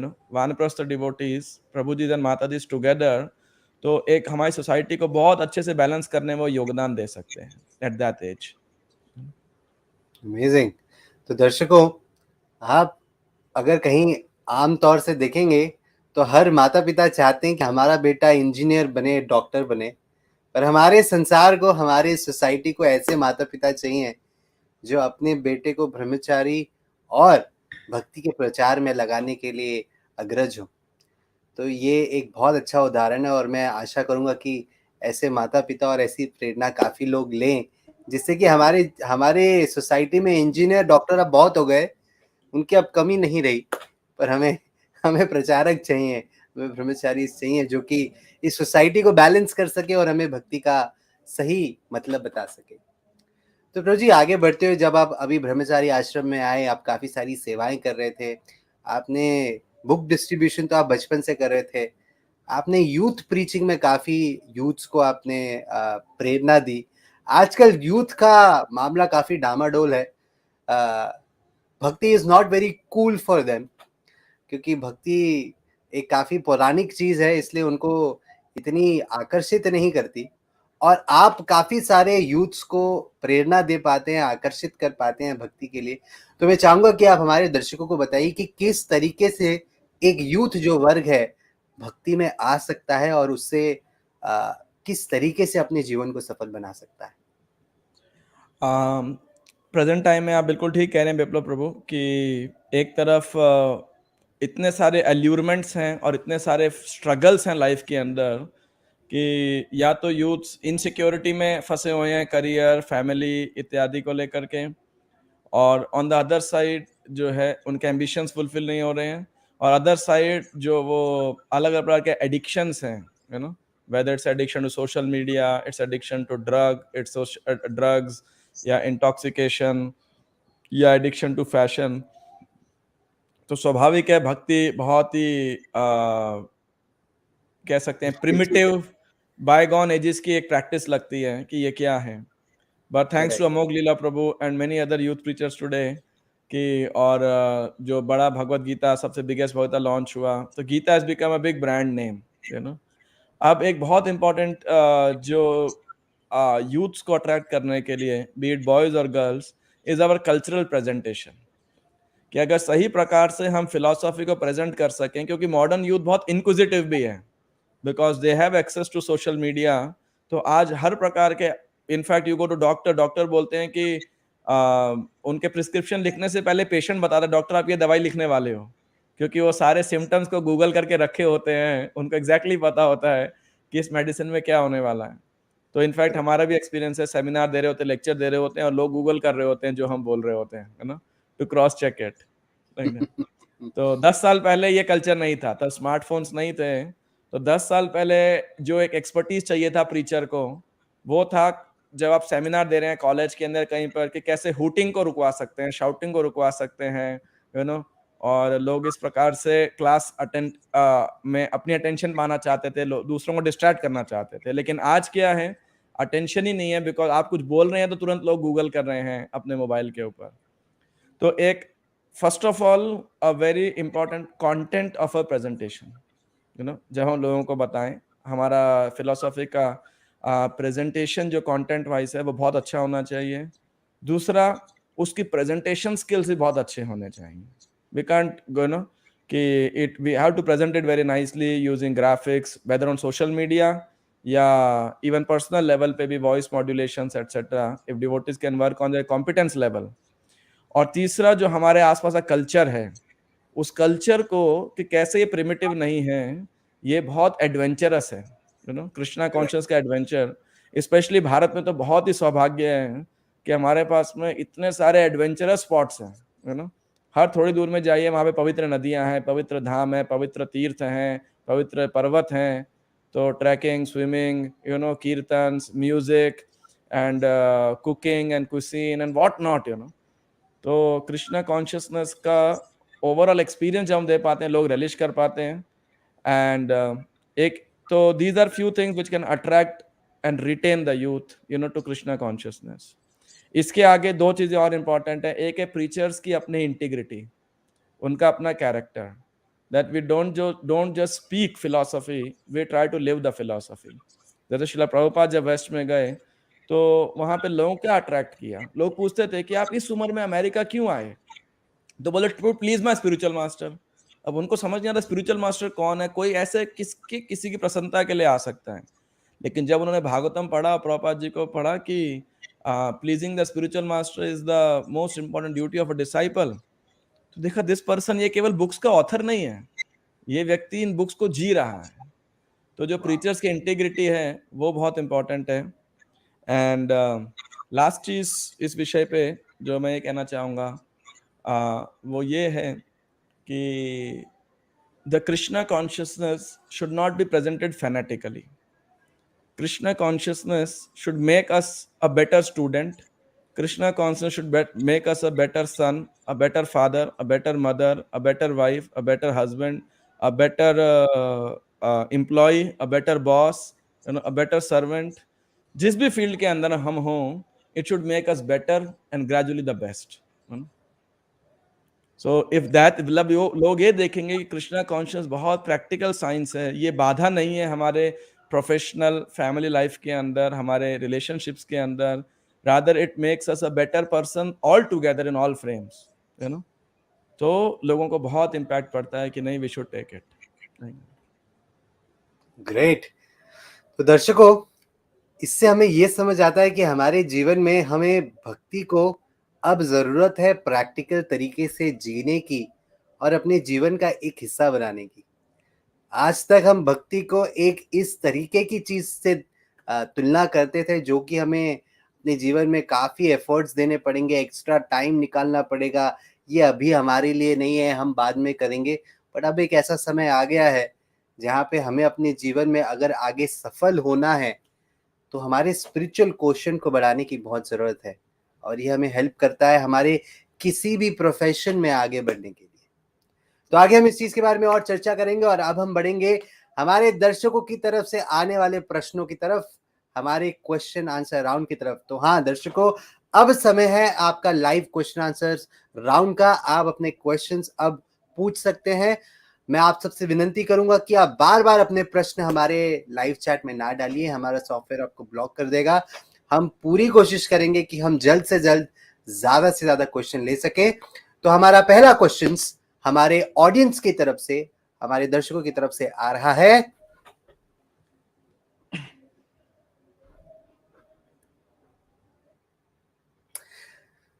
विशाल गजमेर जी की तरफ से ये पूछते हैं, I am from Darjeeling, please come Darjeeling and learn all this things. तो ये आपको एक तरह का आपको न्योता दे रहे हैं, ये दार्जिलिंग से हैं, ये चाहते हैं कि आप दार्जिलिंग आए और इन्हें ये सब सिखाएं। तो मुरली कृष्ण दास जी, आप भी अपने दार्जिलिंग का कुछ प्रोग्राम बनाइए, वहाँ पे भक्त आपके लिए काफी उत्सुक हैं आपकी एसोसिएशन पाने के लिए। तो हम बढ़ेंगे थैंक हमारे you for your invitation and I would like to welcome you to Delhi, कि आप भी दिल्ली आइए। करेक्ट। तो हम बढ़ेंगे हमारे अगले प्रश्न की तरफ। हमारा नेक्स्ट क्वेश्चन आ रहा है AK निराला जी की तरफ से, पूछते हैं, why I am unable to make balance between bhakti and study. तो ये जानना चाहते हैं कि अपनी पढ़ाई और भक्ति के बीच में बैलेंस नहीं स्थापित कर पा रहे, तो इन्हें क्या करना चाहिए। I will say association of good devotees and association of good students, है ना। तो मुझे याद है, मैं जब स्कूल में था तो हम 4 स्टूडेंट्स थे, कुछ मेडिकल की तैयारी कर रहे थे और कुछ इंजीनियरिंग की, और चारों बहुत ही कह सकते हैं we wanted to be successful. तो हमेशा हमारा एक 4 का सीट चुनते थे हम हमेशा, कि हम आसपास ही बैठे हैं। और इनफैक्ट जब 2 टीचर्स, मतलब 2 पीरियड्स के बीच में जो गैप होता था, हमेशा हमारे जो जेई प्रिपरेशन के बुक्स थे या पीएमटी प्रिपरेशन के बुक्स थे, हमेशा हमारे नीचे रहती थी, कि बस टीचर जब अटेंडेंस ले रहे हैं and we would be solving our problems, है ना। और हम एक दूसरे को म्यूचुअली हेल्प करते थे एक दूसरे की प्रॉब्लम्स को सॉल्व करने में, फिजिक्स केमिस्ट्री मैथमेटिक्स के अंदर, है ना। क्योंकि अ टीचर लर्न्स ट्वाइस। तो जब आप एक सब्जेक्ट सीख रहे हैं, you find another person whom you will teach, उसका फायदा हो ना हो लेकिन आपका फायदा जरूर होगा। So you can become a better student, not to become a student, not to get the marks, but so that you can teach it, you know? और be a better devotee, same way association of good devotees, practical devotees would help, जो ये ना बोलें कि पढ़ाई या नौकरी आपकी भक्ति में बाधा है। बाधाएं हैं हमारे हैबिट्स, यू नो, हमारे बुरे संस्कार, हमारी कंडीशनिंग्स, वो हैबिट है, distraction to social media, you know, आज की डेट के अंदर, या distraction to sports, magazines, news, या अननेसेसरी टॉक, है ना, या ऐसे लोगों का संग जो हमें पढ़ाई में नीचे गिराएं या भक्ति में नीचे गिराएं। जो लोग ये बोले अरे भक्ति तो बेकार है, या जो लोग बोलेंगे अरे भाई इतना पढ़ाई करके क्या करेगा, है ना। जैसे हमारे एक वर्ड होता था बुक वर्म, किताबी कीड़ा, है ना। तो लोग उसको ये चिढ़ाते थे।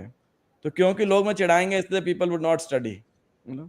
लेकिन आप स्टडी करेंगे तो 3 small tips I am giving you. Step 1, people will ridicule you, मतलब जब आप भक्ति करेंगे और अच्छे सज्जन बनेंगे तो लोग आपका मजाक उड़ाएंगे, अरे भाई सज्जन साधु बन रहा है। मेरे बोर्ड गेट के बाहर लिखा होता था IT ब्रह्मचारी, है ना, ऐसा।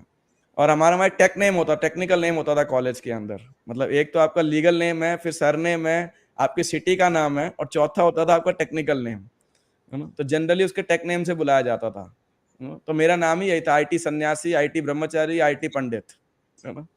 तो ऐसा, तो पीपल रिडिक्यूल यू। लेकिन जब लोग देखते हैं कि आप अपने मकसद में पूरी तरह फिक्स्ड हो, तो दे बिकम इनडिफरेंट। बोले ठीक है, ये अपना कर रहे हैं, हम अपना करें। और जब ये लोग देखते हैं कि आप उसमें फिक्स्ड हो, आप सक्सेसफुल हो रहे हो और आप दूसरों के साथ भी रिलेट कर पाते हो अच्छे प्रकार से। ऐसा नहीं कि अपने फ्रेंड से झगड़ा पाल रहे हो या उनको प्रचार कर रहे हो, आप अपना जीवन जिए। आपके कैरेक्टर से the third thing they will do is respect to you. So RIR, ridicule, indifference and respect, है ना? वाह, तो इस प्रकार से आप बैलेंस कर सकते हैं। और studies are very important part of our life, it's our duty. and same way bhakti is our goal of our life, you know. So there is occupational duty, there is constitutional duty, and we are supposed to do both. Amazing. तो बढ़ेंगे हमारे next प्रश्न की तरफ। हमारा next question आ रहा है,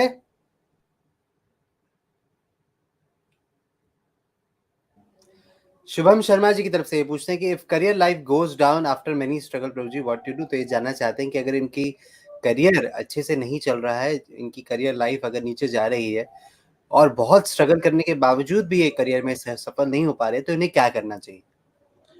मेरे हिसाब से शुभम जी, हमें चूज करना चाहिए what am I good at, what am I best at. क्योंकि आज के डेट में देखिए, इंजीनियरिंग, चार्टर्ड अकाउंटेंसी या SSC या कुछ लिमिटेड, डॉक्टर, मेडिकल एटसेट्रा, कुछ लिमिटेड फील्ड्स हैं जिसमें हर कोई ट्राई करता है, यू नो। और वहाँ पे इतना ज़्यादा कंपटीशन हो गया, कट थ्रोट और बॉटल नेक, यू नो, कि सर्वाइव करना मुश्किल होते जा रहा है। जहाँ पे सक्सेस रेशियो 1% या 2% है, और इवन लेस देन दैट। तो मेरा उसमें कई उसको ये तजुर्बा, सजेशन रहता है, सलाह रहती है कि आप अपने करियर लाइन की ओर ज़रूर देखिए। आप किस में बेस्ट हैं, किस में कर सकते हैं, क्या आपके पास अपॉर्चुनिटी है। ज़रूरी नहीं है एक ही करियर की तरफ स्ट्रक रहिए। जैसे मेरा एक मेरे फ्रेंड थे, अभी तो उन्होंने शरीर छोड़ दिया एक एक्सीडेंट के अंदर, but we were in the same college. तो जितना भी पूरे IT BHU के इतिहास में जो लोवेस्ट पॉइंट हो सकता है, इनका आया था, है ना। और 4 साल का इंजीनियरिंग इन्होंने 5 साल में किया। इनफैक्ट 6 साल के अंदर 1 साल प्रिपरेटरी कोर्स हुआ करता था। तो लेकिन वो कोई गम नहीं था। तो मैं बोला, इतना कम पॉइंटर क्यों लेके आते हो तुम? बोले, मैं क्या करूं, मेरे को इंजीनियरिंग में आना नहीं था, मेरे को इवेंट मैनेजमेंट करना था। और रियली में वो dramatics, theatre, football, English, he had such extra ordinary, क्या बोल सकते हैं, स्किल। स्किल था उनका, उनका पकड़ था इन चीज़ों के ऊपर। लेकिन जो पकड़ नहीं था वो था इंजीनियरिंग के सब्जेक्ट्स के ऊपर। तो कई बार हम गलत जगह पे अपना एंडेवर कर रहे होते हैं, लेकिन सही जगह पे हम एंडेवर करें, B it music, B it sports, B it theatre, जो आपकी स्पेशलाइजेशन है, यू नो। और दूसरा मैं कहूँगा, उस जिस फील्ड में आप आगे बढ़ना चाह रहे हैं उसका स्वॉट एनालिसिस जरूर कर लीजिए, स्ट्रेंथ, वीकनेस, अपॉर्चुनिटी, थ्रेट, कि क्या वो आपके लिए बनी है या नहीं बनी है, यू नो। और क्या वहां जाना कहीं खाली पुलाव तो नहीं है, यू नो, या फिर इट्स अ रियल प्रैक्टिकलिटी। तो इसके लिए हमें अनुभवी लोगों के सलाह की जरूरत होती है, जो उस फील्ड के एक्सपीरियंस लोग हों, and plus experience devotees can also help us. Amazing. तो ये बहुत ज़रूरी है हमारे लिए कि हम जब करियर में आगे बढ़ना चाहें तो ये ज़रूर देखें कि किस चीज़ में हम अच्छे हैं, और जिस चीज़ में भी हम अच्छे हों हम उसी में निपुण होके आगे अपने करियर को सफल बना सकते हैं। और इसमें अगर हम साथ में थोड़ा भक्ति करें, तो भक्ति हमें एक क्लैरिटी देती है, ये समझने के लिए, खुद को समझने के लिए कि हमारे पास क्या है जिसको हम अच्छे से as a career choice choose कर सकते हैं। तो हम बढ़ेंगे हमारे अगले प्रश्न की तरफ। हमारा नेक्स्ट क्वेश्चन आ रहा है कृष्णजीत सिंह जी की तरफ से। ये पूछते हैं, Viplav Prabhu, do you believe in astrology और गीता? तो ये मुझसे प्रश्न पूछ रहे हैं, आमतौर से पहली बार शायद मुझसे कोई प्रश्न पूछ रहा है। तो जी मैं गीता में भी बिलीव करता हूँ और एस्ट्रोलॉजी पे भी बिलीव करता हूँ, क्योंकि दोनों ही अपनी जगह पे एकदम सही हैं। बट जब हम गीता पे बिलीव करके उसको फॉलो करते हैं, तो मुझे एक एस्ट्रोलॉजर ने बहुत अच्छी चीज़ कही थी कि आप भगवान का नाम जपते हैं तो ये जो 9 ग्रह है उसके साथ एक 10वां ग्रह जुड़ जाता है, जो कि आपके 9 के 9 ग्रह को कंट्रोल में रखता है। तो वो है कृष्ण का ग्रह, वो है भगवान की कृपा। तो एस्ट्रोलॉजी अपनी जगह पे सही है, वो गलत चीज़ नहीं है। पर अगर हम भक्ति और गीता पे बिलीव करें तो बाकी सब अपने आप संभल जाता है। यही मेरा छोटा-सा कम अनुभव यही कहता है।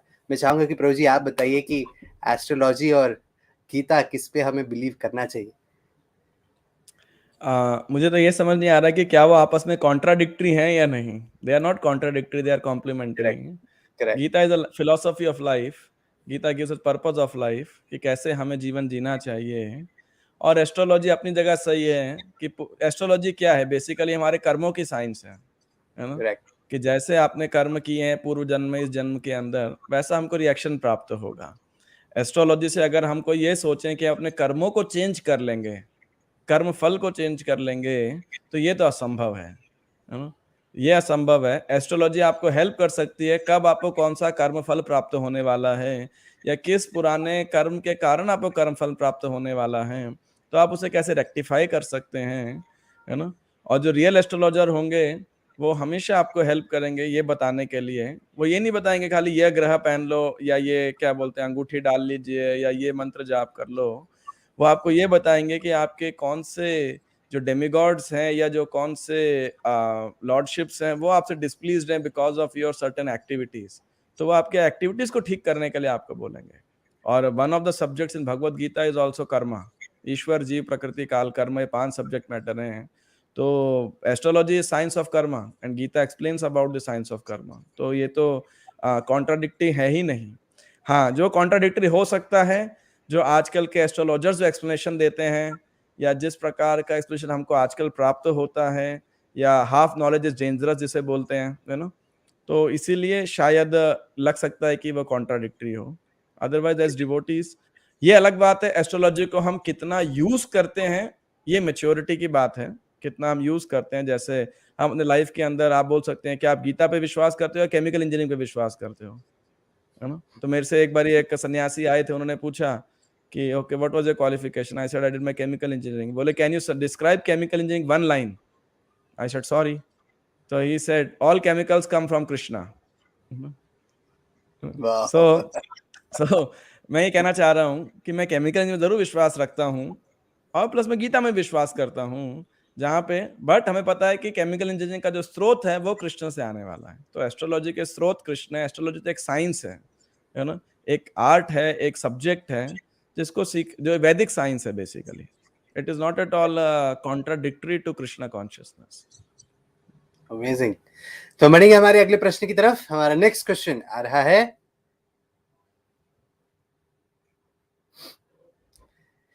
इंद्रप्रस्थ क्रिकेट एकेडमी जी की तरफ से पूछते हैं कि please suggest how to handle my family when they are not ready to accept Krishna consciousness. Being with atheist is a big challenge. तो ये जानना चाहते हैं कि इनके परिवार में पूर्णतः वो नास्तिक हैं, और इन्हें किस तरीके से अपने परिवार को मैनेज करना चाहिए जब वो कृष्णा भावना अमृत या कृष्णा भक्ति को एक्सेप्ट करने के लिए तैयार नहीं है। पहली बात, इस एक्सपेक्टेशन को छोड़ दीजिए कि वो एक्सेप्ट करेंगे। गिव अप दैट एक्सपेक्टेशन, है ना। क्यों मैं ऐसा कह रहा हूँ कि आप अपने घर वालों को मत प्रचार कीजिए, क्योंकि आप उनके लिए कृष्णा डिवोटी नहीं है, आप उनके लिए घर के सदस्य ही हैं। बोलेंगे तू करेक्ट, इतना सा था, हमने तेरे को पाल पोस के बड़ा किया, आज तू ही हमको समझा रहा है ना। हम तेरे बाप हैं, माँ हैं, तू हमको समझा रहा है आज। तो उनको प्रचार मत कीजिए, रादर अपने बिहेवियर को चेंज कीजिए, जिससे उनको लगे कि आप एक बेटर फैमिली मेंबर हैं, बेटर ब्रदर हैं, बेटर सन हैं, है ना। तो उनको लगेगा कि कृष्णा कॉन्शियस हेल्प कर रहा है। नंबर वन प्रचार मत कीजिए। नंबर 2 अपने आचरण को ठीक कीजिए, अपने एक्शंस को, अपने रिलेशन को उनके साथ में। और अपने रिलेशन को ठीक करने का मतलब ये नहीं है कि वो जो भी बोले आपको करना है। इसके लिए हमें इंस्पिरेशन मिलना चाहिए प्रहलाद महाराज से, कि प्रहलाद महाराज एक पूर्णतः नास्तिक आसुरी खानदान में थे, लेकिन किस प्रकार से उन्होंने भक्तों के इंस्ट्रक्शंस को फॉलो किया, लेकिन अपने पिता का कभी तिरस्कार नहीं किया। देखिए, पिता की आज्ञा का पालन नहीं किया और कभी पिता का तिरस्कार नहीं किया। तो ऐसे ही अपने परिवार वालों का अब ये मत बोलिए आप तो असुर हो, आप मुझे पाप खिलाते हो। और कई बार हमारे भक्त जो हैं बड़े अपमानजनक शब्द यूज कर लेते हैं कि बोले हम तो सब आत्मा हैं, कौन क्या रिश्ते नाते क्या हैं। तो वो ठीक है, यदि आप जड़ भरत की स्टेज पे हैं तो आप ऐसा कर सकते हैं, लेकिन यदि हम जड़ भरत की स्टेज पे नहीं हैं तो फिर हमें अपने रिलेशंस को प्रॉपर मैनेज करना चाहिए, है ना। और कभी कभी कोई घर में बीमार हो तो भक्त बोलते हैं अरे आत्मा तो कभी बूढ़ी नहीं होती, आत्मा कभी बीमार नहीं होती। लेकिन उस समय यदि आप उनकी सेवा करेंगे तो उनको लगेगा कृष्णा कॉन्शियस ने आपको हेल्प किया है।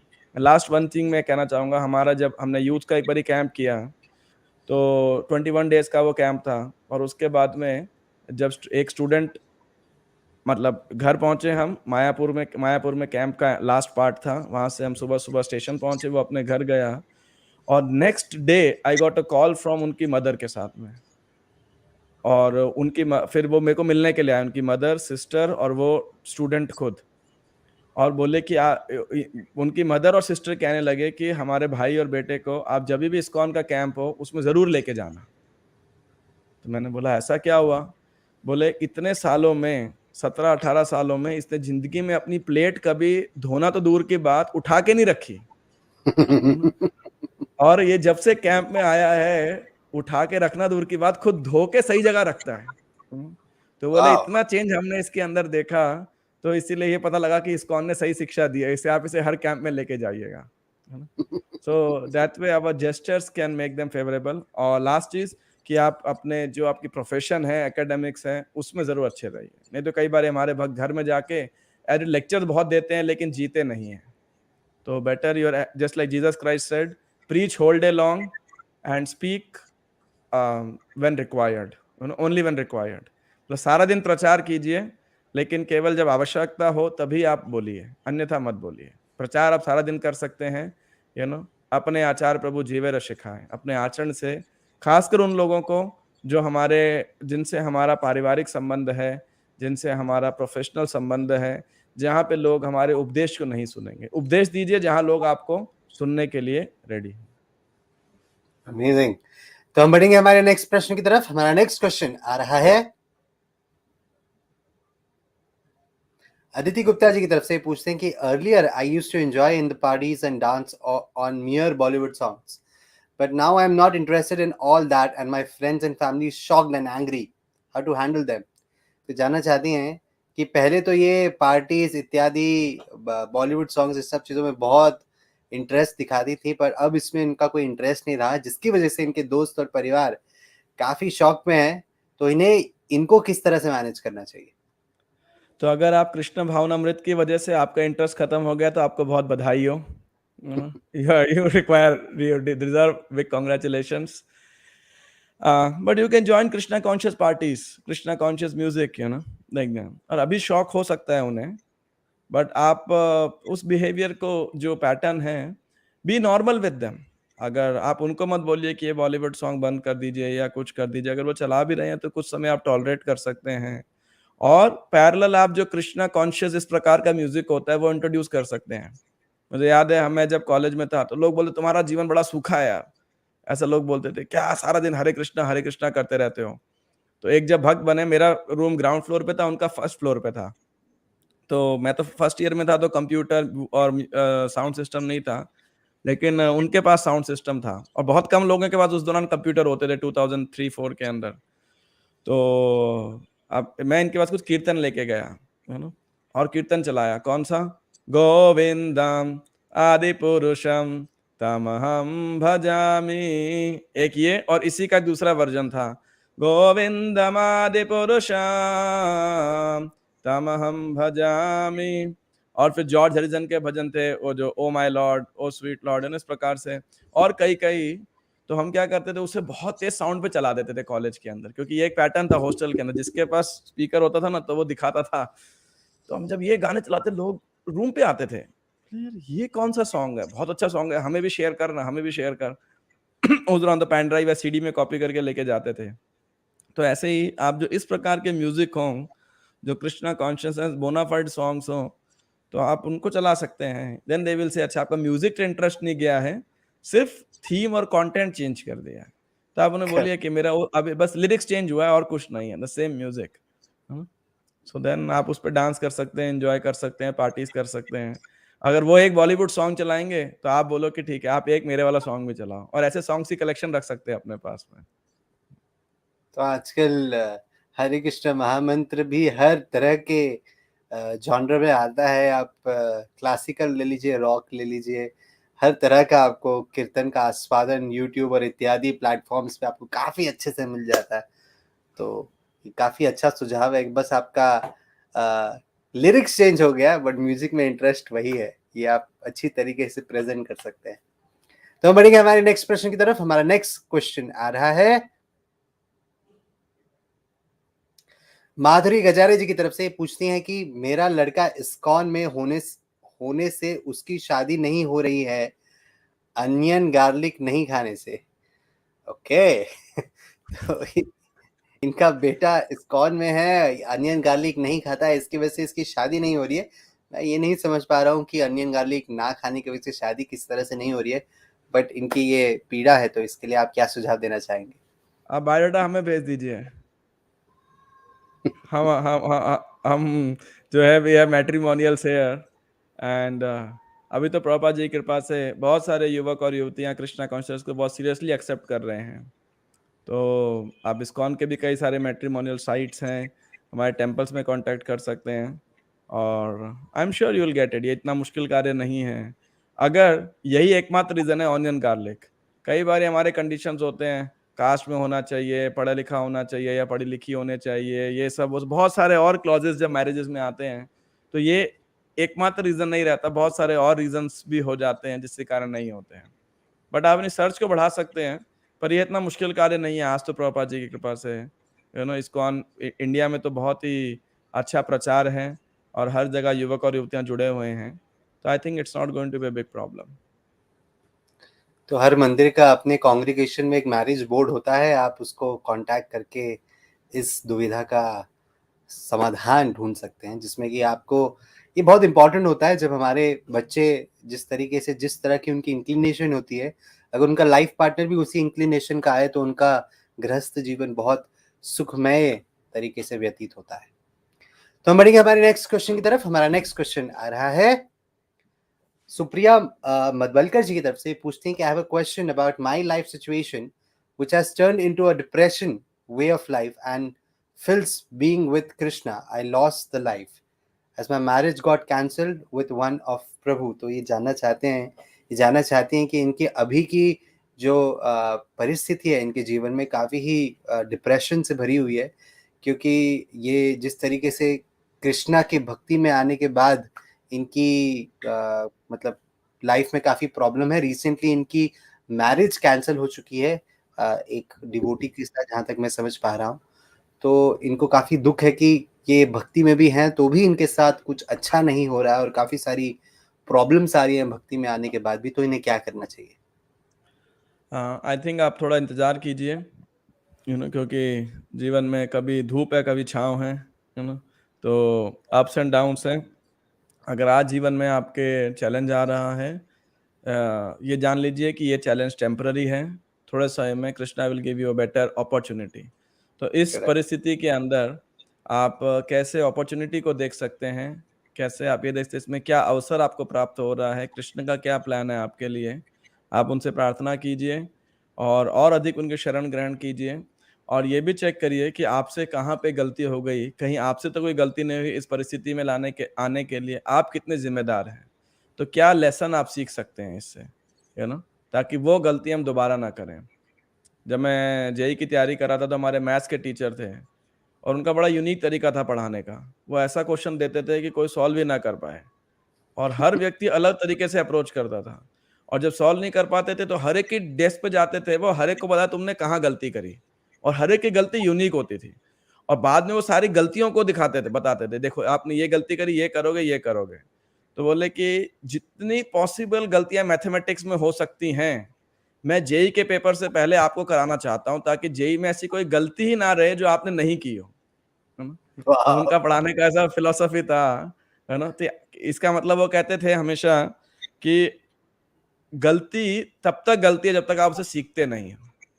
तो अगर आप उससे सीख प्राप्त कर सकेंगे, कहाँ पे आपसे चैलेंज रहा, कहाँ मिस्टेक हुई, तो देन आप देख पाएँगे कि शायद कृष्ण आपको कोई लेसन सिखाना चाहते थे और ये सिचुएशन जिसमें आप अभी डिप्रेशन में हैं, इसमें आप कृतज्ञता का अनुभव कर पाएँगे और आप देख पाएँगे may be you deserved even worse but Krishna has given you better.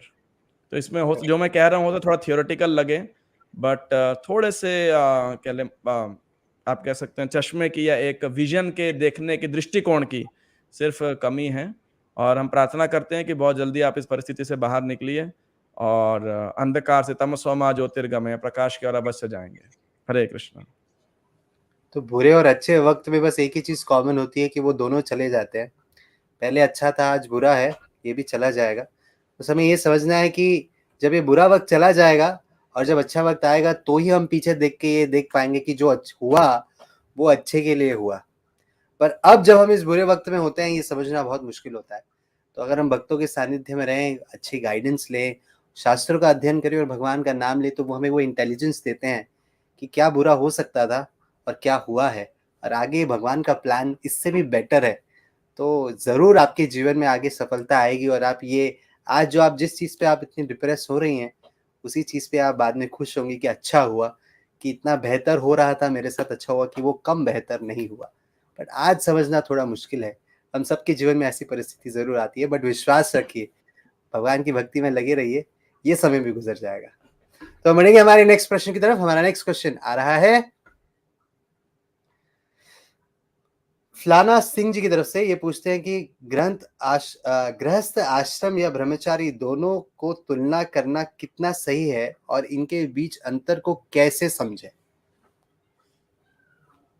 गृहस्थ आश्रम और ब्रह्मचारी आश्रम दोनों में तुलना करना कितना सही है? तुलना वो व्यक्ति करे जिसको पास चुनाव करने का अवसर हो। मतलब दोनों आश्रम में जाने से पहले तुलना कीजिए, आप किसके लिए कंफर्टेबल हैं।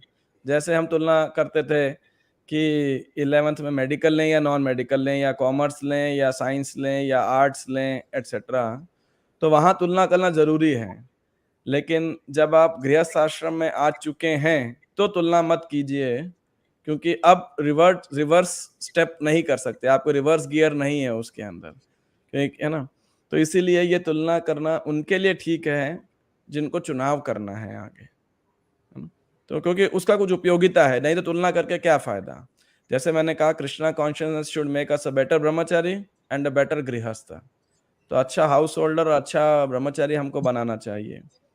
और आपका दूसरा प्रश्न था कि what was the next part of it? Next part was कि दोनों में क्या अंतर है।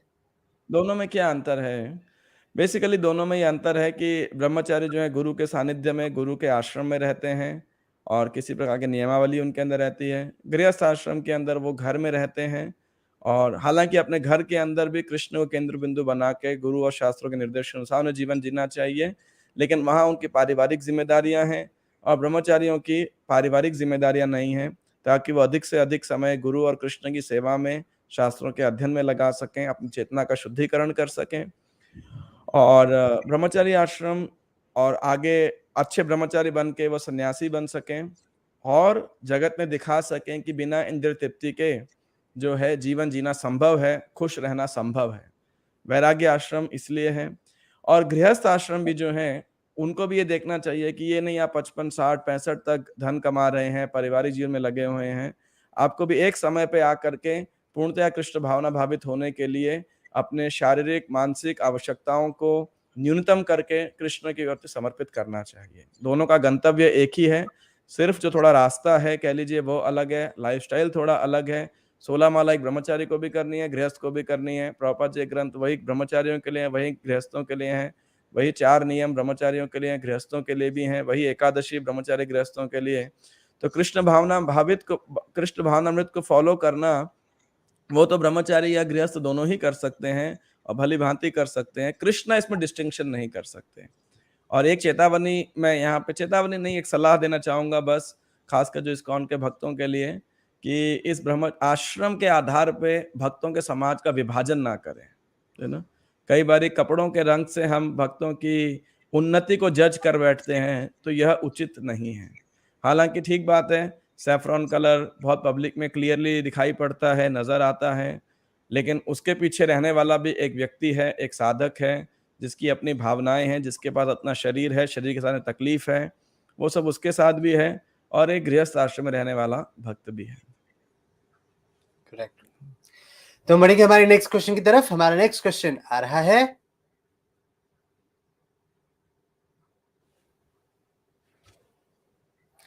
विशाल मित्तल जी की तरफ से। ये पूछते हैं कि कोई हमारे साथ बुरा करे तो मन से बद्दुआ निकलती है, क्या हमें ऐसा करना चाहिए? देखिए ये कुछ हद तक तो बद्ध अवस्था के अंदर स्वाभाविक है कि कोई हमारे साथ बुरा करे तो बददुआ निकलती है निश्चित रूप से। लेकिन जो वैष्णव होता है वो कभी दूसरों के बारे में बुरा नहीं सोचता। महाराज परीक्षित को जब श्राप दिया गया श्रृंगी के द्वारा, तो तिरस्कृता विप्रलब्धा शप्ता क्षिप्ता हता अपि नास्ति तत्प्रतिकुर्वन्ति तद्भक्ता प्रभवोऽपिह। कि जो कृष्ण के भक्त होते हैं, जो भगवान के भक्त हैं, वो कभी भी प्रत्याक्रमण नहीं करते अपने प्रतिद्वंदी के ऊपर। वो सहनशील होते हैं, तो हमें वह भक्त उसका भला ही चाहता है, लेकिन साथ-साथ यही कृष्ण भजे सही बड़ो चतुर। तो आप भी थोड़े मूर्ख मत बनिए, बुरा मत मानिएगा मैं ऐसा वर्ड यूज़ कर रहा हूँ, मतलब you should not B innocent कि लोग आपको चीट कर सकें या आपके साथ बुरा कर सकें या आपको एक्सप्लॉइट कर सकें। ये बुद्धिमत्ता, सामाजिक बुद्धिमत्ता हमारे अंदर भी होनी चाहिए। ऐसा ना हो कि आपका शोषण होता रहे और आप सहनशीलता के नाम पर जो है आप बार-बार ही आपका शोषण होता रहे, जो मर्ज़ी आए और आपका शोषण करता जाए। तो फिर आप बददुआ निकालने का अवसर ही कहाँ बचेगा, है ना? और दूसरी बात, इस दुनिया में कोई एक व्यक्ति बददुआ कर रहा बुरा कर रहा है आपके साथ में, कल कोई और करेगा। यदि आपका कर्म है, तो आपका बुरा होना ही है। यह व्यक्ति तो आपके कर्मों को देने वाला केवल इंस्ट्रूमेंट मात्र है और कुछ नहीं है कि नहीं? तो ये दोनों बातें आप जान सकते हैं, लेकिन बेवकूफ़ नहीं होना चाहिए कृष्ण भक्त को। सहनशीलता का अर्थ ये नहीं है कि हम बेवकूफ़ बन जाएँ या अपना बचाव भी ना कर सकें या हम अपने आप को प्रोटेक्ट ना कर सकें। अमेजिंग। तो बढ़ेंगे हमारे नेक्स्ट क्वेश्चन की तरफ। हमारा नेक्स्ट क्वेश्चन आ रहा है,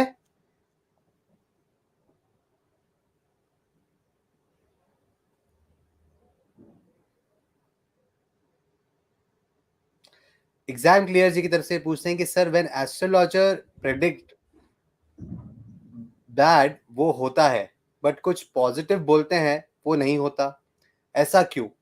भक्ति से नेगेटिव को पॉजिटिव कर सकते हैं क्या?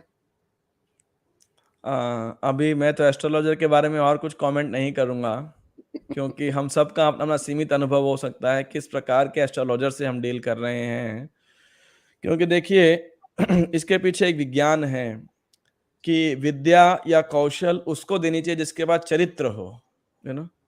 जैसे मान लीजिए न्यूक्लियर बॉम्ब जब बनाए गए, तो बनाए गए थे कि एनर्जी क्राइसिस को सॉल्व किया जाएगा, लेकिन क्योंकि जिनके हाथ में ये शक्ति थी, उनका चरित्र ठीक नहीं था, तो किस लिए यूज़ हुए? मानवता के हानि के लिए इस्तेमाल हुए। हिरोशिमा और नागासाकी पे ड्रॉप किए गए बम, एनर्जी का तो वैदिक जो शिक्षा होती थी, दी जाती थी, वो चरित्र वाले व्यक्ति को दी जाती थी। क्योंकि जिसके पास चरित्र होगा, वो सही उपयोग कर पाएगा। आज बहुत सारे लोग जो दुनिया में सब फेल हैं, वो एस्ट्रोलॉजर बने बैठे हैं और दूसरे लोगों के भावनाओं से को ठग रहे हैं। लेकिन जो वैदिक विद्याएँ हैं, इसको जो जीने के लिए जो पात्र चाहिए, वो है अच्छा चरित्र। यानी दूसरों की को सेवा करने की भावना, सही मार्गदर्शन की, ये नहीं कि अपना पैसा कमाने के लिए। तो आज जो इस प्रकार की विद्याओं का दुरुपयोग हो रहा है, वो इसीलिए हो रहा है क्योंकि लोगों के पास वो चरित्र नहीं है, वो तपोबल नहीं है, उसको धारण करने की वो शुद्धता नहीं है। तो ये जो डिफरेंसेस आप कह रहे हैं, नेगेटिव बोलते हैं, पॉजिटिव होते हैं, तो ज़्यादातर चाहे एस्ट्रोलॉजर हो, चाहे अन्य कोई भी पेशे के अंदर हो, लोगों की सेवा की मानसिकता नहीं है, शोषण की मानसिकता है। चाहे वो वैदिक शिक्षाएँ हों, चाहे वो मॉडर्न एजुकेशन, चाहे डॉक्टर्स हो, इंजीनियर्स हो, हर कोई सोचता है कि भई कैसे हम अधिक से अधिक सामने वाले व्यक्ति को मूर्ख बना सकते हैं या अधिक कैसे उससे हम पैसा कमा सकते हैं। और रही बात गीता से हम क्या नेगेटिव को पॉजिटिव कर सकते हैं? मैं ये तो नहीं कहूँगा कि परिस्थिति को आप नेगेटिव को पॉजिटिव कर सकते हैं। ये ज़रूर कहूँगा कि आप अपनी मनःस्थिति को नेगेटिव से पॉजिटिव कर सकते हैं। करेक्ट। आप जीवन में सिचुएशन को चेंज करना कर पाएँ, ना कर पाएँ, लेकिन अपने एटीट्यूड को, अपने दृष्टिकोण को उस परिस्थिति में अवश्य चेंज कर सकते हैं। And what matters is our attitude basically, you know? जो मैटर करता है, किसी के लिए जैसे डिप्रेशन हो सकता है, किसी के लिए वो अपॉर्च्युनिटी हो सकती है, you know? It's up to you. We don't have चलिए, टाइम, नहीं तो मैं आपको छोटी-सी स्टोरी सुनाता एक एटीट्यूड को लेकर के। आप सुना सकते हैं अगर वो छोटी स्टोरी है तो। Okay, I will do it very fast. एक व्यक्ति भगवान की तपस्या करता था, तो भगवान एक दिन प्रकट हुए। तो बोले क्या चाहिए? बोले मुझे बस आपकी कृपा चाहिए, आप कुछ सेवा दीजिए। तो भगवान ने बोला भगवान उसको एक पहाड़ी पे लेके गए और एक बड़ा-सा चट्टान थी, गोल पत्थर था। बोले इसको ऊपर आपने जो है धकेलना है। तो व्यक्ति बड़ी मेहनत से रोज़ सुबह सूर्योदय के समय जाता था, सूर्यास्त के तक इसको धक्का लगाता था। 6 महीने हो गए, बाकायदा वो बिना किसी फेल के वो जाता था, रोज़ धक्का लगाता था। तो एक दिन शैतान उसके सपने में आया, बोल देख भगवान ने तुझे बेवकूफ बना दिया, ऐसा कर दिया, 1 सेंटीमीटर पत्थर ऊपर गया क्या वो चट्टान, तो कुछ भी नहीं हुआ देखो। तो ये व्यक्ति देखिए, अब एटीट्यूड जैसे चेंज हुआ तो अगली सुबह बिल्कुल हताश हो गया। फिर भी चलो भगवान ने कहा तो बोला आज आखिरी दिन है, अब मैं नहीं जाऊंगा, बस आज आखिरी दिन करता हूं, अगर पत्थर नहीं हिला तो मैं इसको धकेलना बंद कर दूंगा। तो पूरा मेहनत लगाया, लेकिन माइंड यही था कि हिलने वाला तो है नहीं। एटीट्यूड चेंज हुआ, धक्का लगाया, शाम हो गई, रात को थका हारा आया, फ्रस्ट्रेटेड, बोले कि अब कल से धक्का लगाना बंद। तो जब ऐसे सो गया, नींद आ गई, तो भगवान आए उसके सपने में और शीशे के पास लेके गए और बोले देखो। तो उसने देखा तो उसकी चेस्ट, उसके बाइसेप्स, ट्राइसेप्स, एब्स, मसल्स इतने स्ट्रांग हो गए थे। तो बोले तुम्हें क्या लगा था कि मैं तुमसे पत्थर हिलवा रहा हूं? पत्थर तो मैं खुद ही हिला दूंगा, मुझे तो तुमसे जो कराना है उसके लिए तुम्हारी मसल्स बनवानी थी, है ना? वाह। तो मैं वो कर रहा था। So therefore I am saying, what becomes is an opportunity. हमें लग सकता है कि वो बहुत बड़ा ट्रायल हो रहा है हमारे लिए, बहुत बड़ी ट्रिबुलेशन हो रही है, लेकिन वास्तविकता में एक बहुत बड़ा अवसर हमारे पास में आ सकता है। So the attitude, it's all about attitude. So Gita में से पहले अर्जुन का एटीट्यूड था, वही महाभारत का युद्ध है, वही भीष्म, द्रोण, कृपाचार्य हैं, दुर्योधन है, वही गीता के बाद है। What changed was Arjuna's attitude, was Arjuna's consciousness. And Bhagavad Gita is meant to make that change in our life, change of consciousness. And that is the purpose of International Society for Krishna Consciousness. कि हमारी चेतना में परिवर्तन हो। Amazing, that was very profound example कि हम अपने जीवन में हमारी ऐसी परिस्थितियां जो हमारे लिए हमें सही नहीं दिखती, उसमें हम अपना नजरिया चेंज करके किस तरीके से सफलता की ओर बढ़ सकते हैं। और ये नजरिया हमें भगवत गीता देती है, भक्ति देती है हमारे जीवन में। तो बढ़ेंगे हमारे नेक्स्ट क्वेश्चन की तरफ। हमारा नेक्स्ट क्वेश्चन आ रहा है,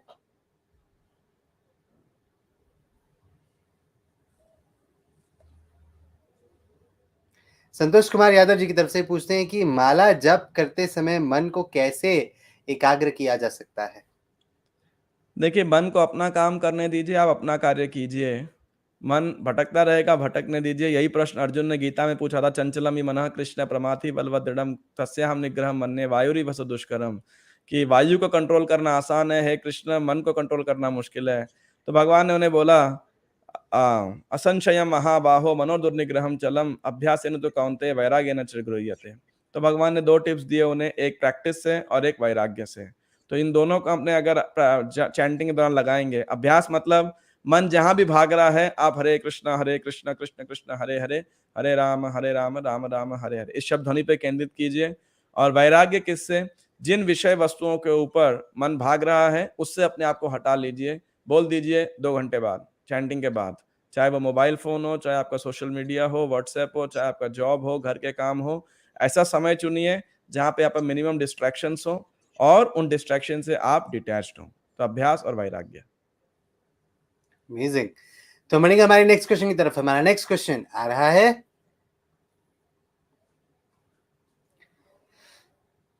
सौबराज क्रिएशन जी की तरफ से पूछते हैं कि 10 days ago I gave Gita to my friend. She said देना चाहते हो तो दो, नहीं तो मत दो.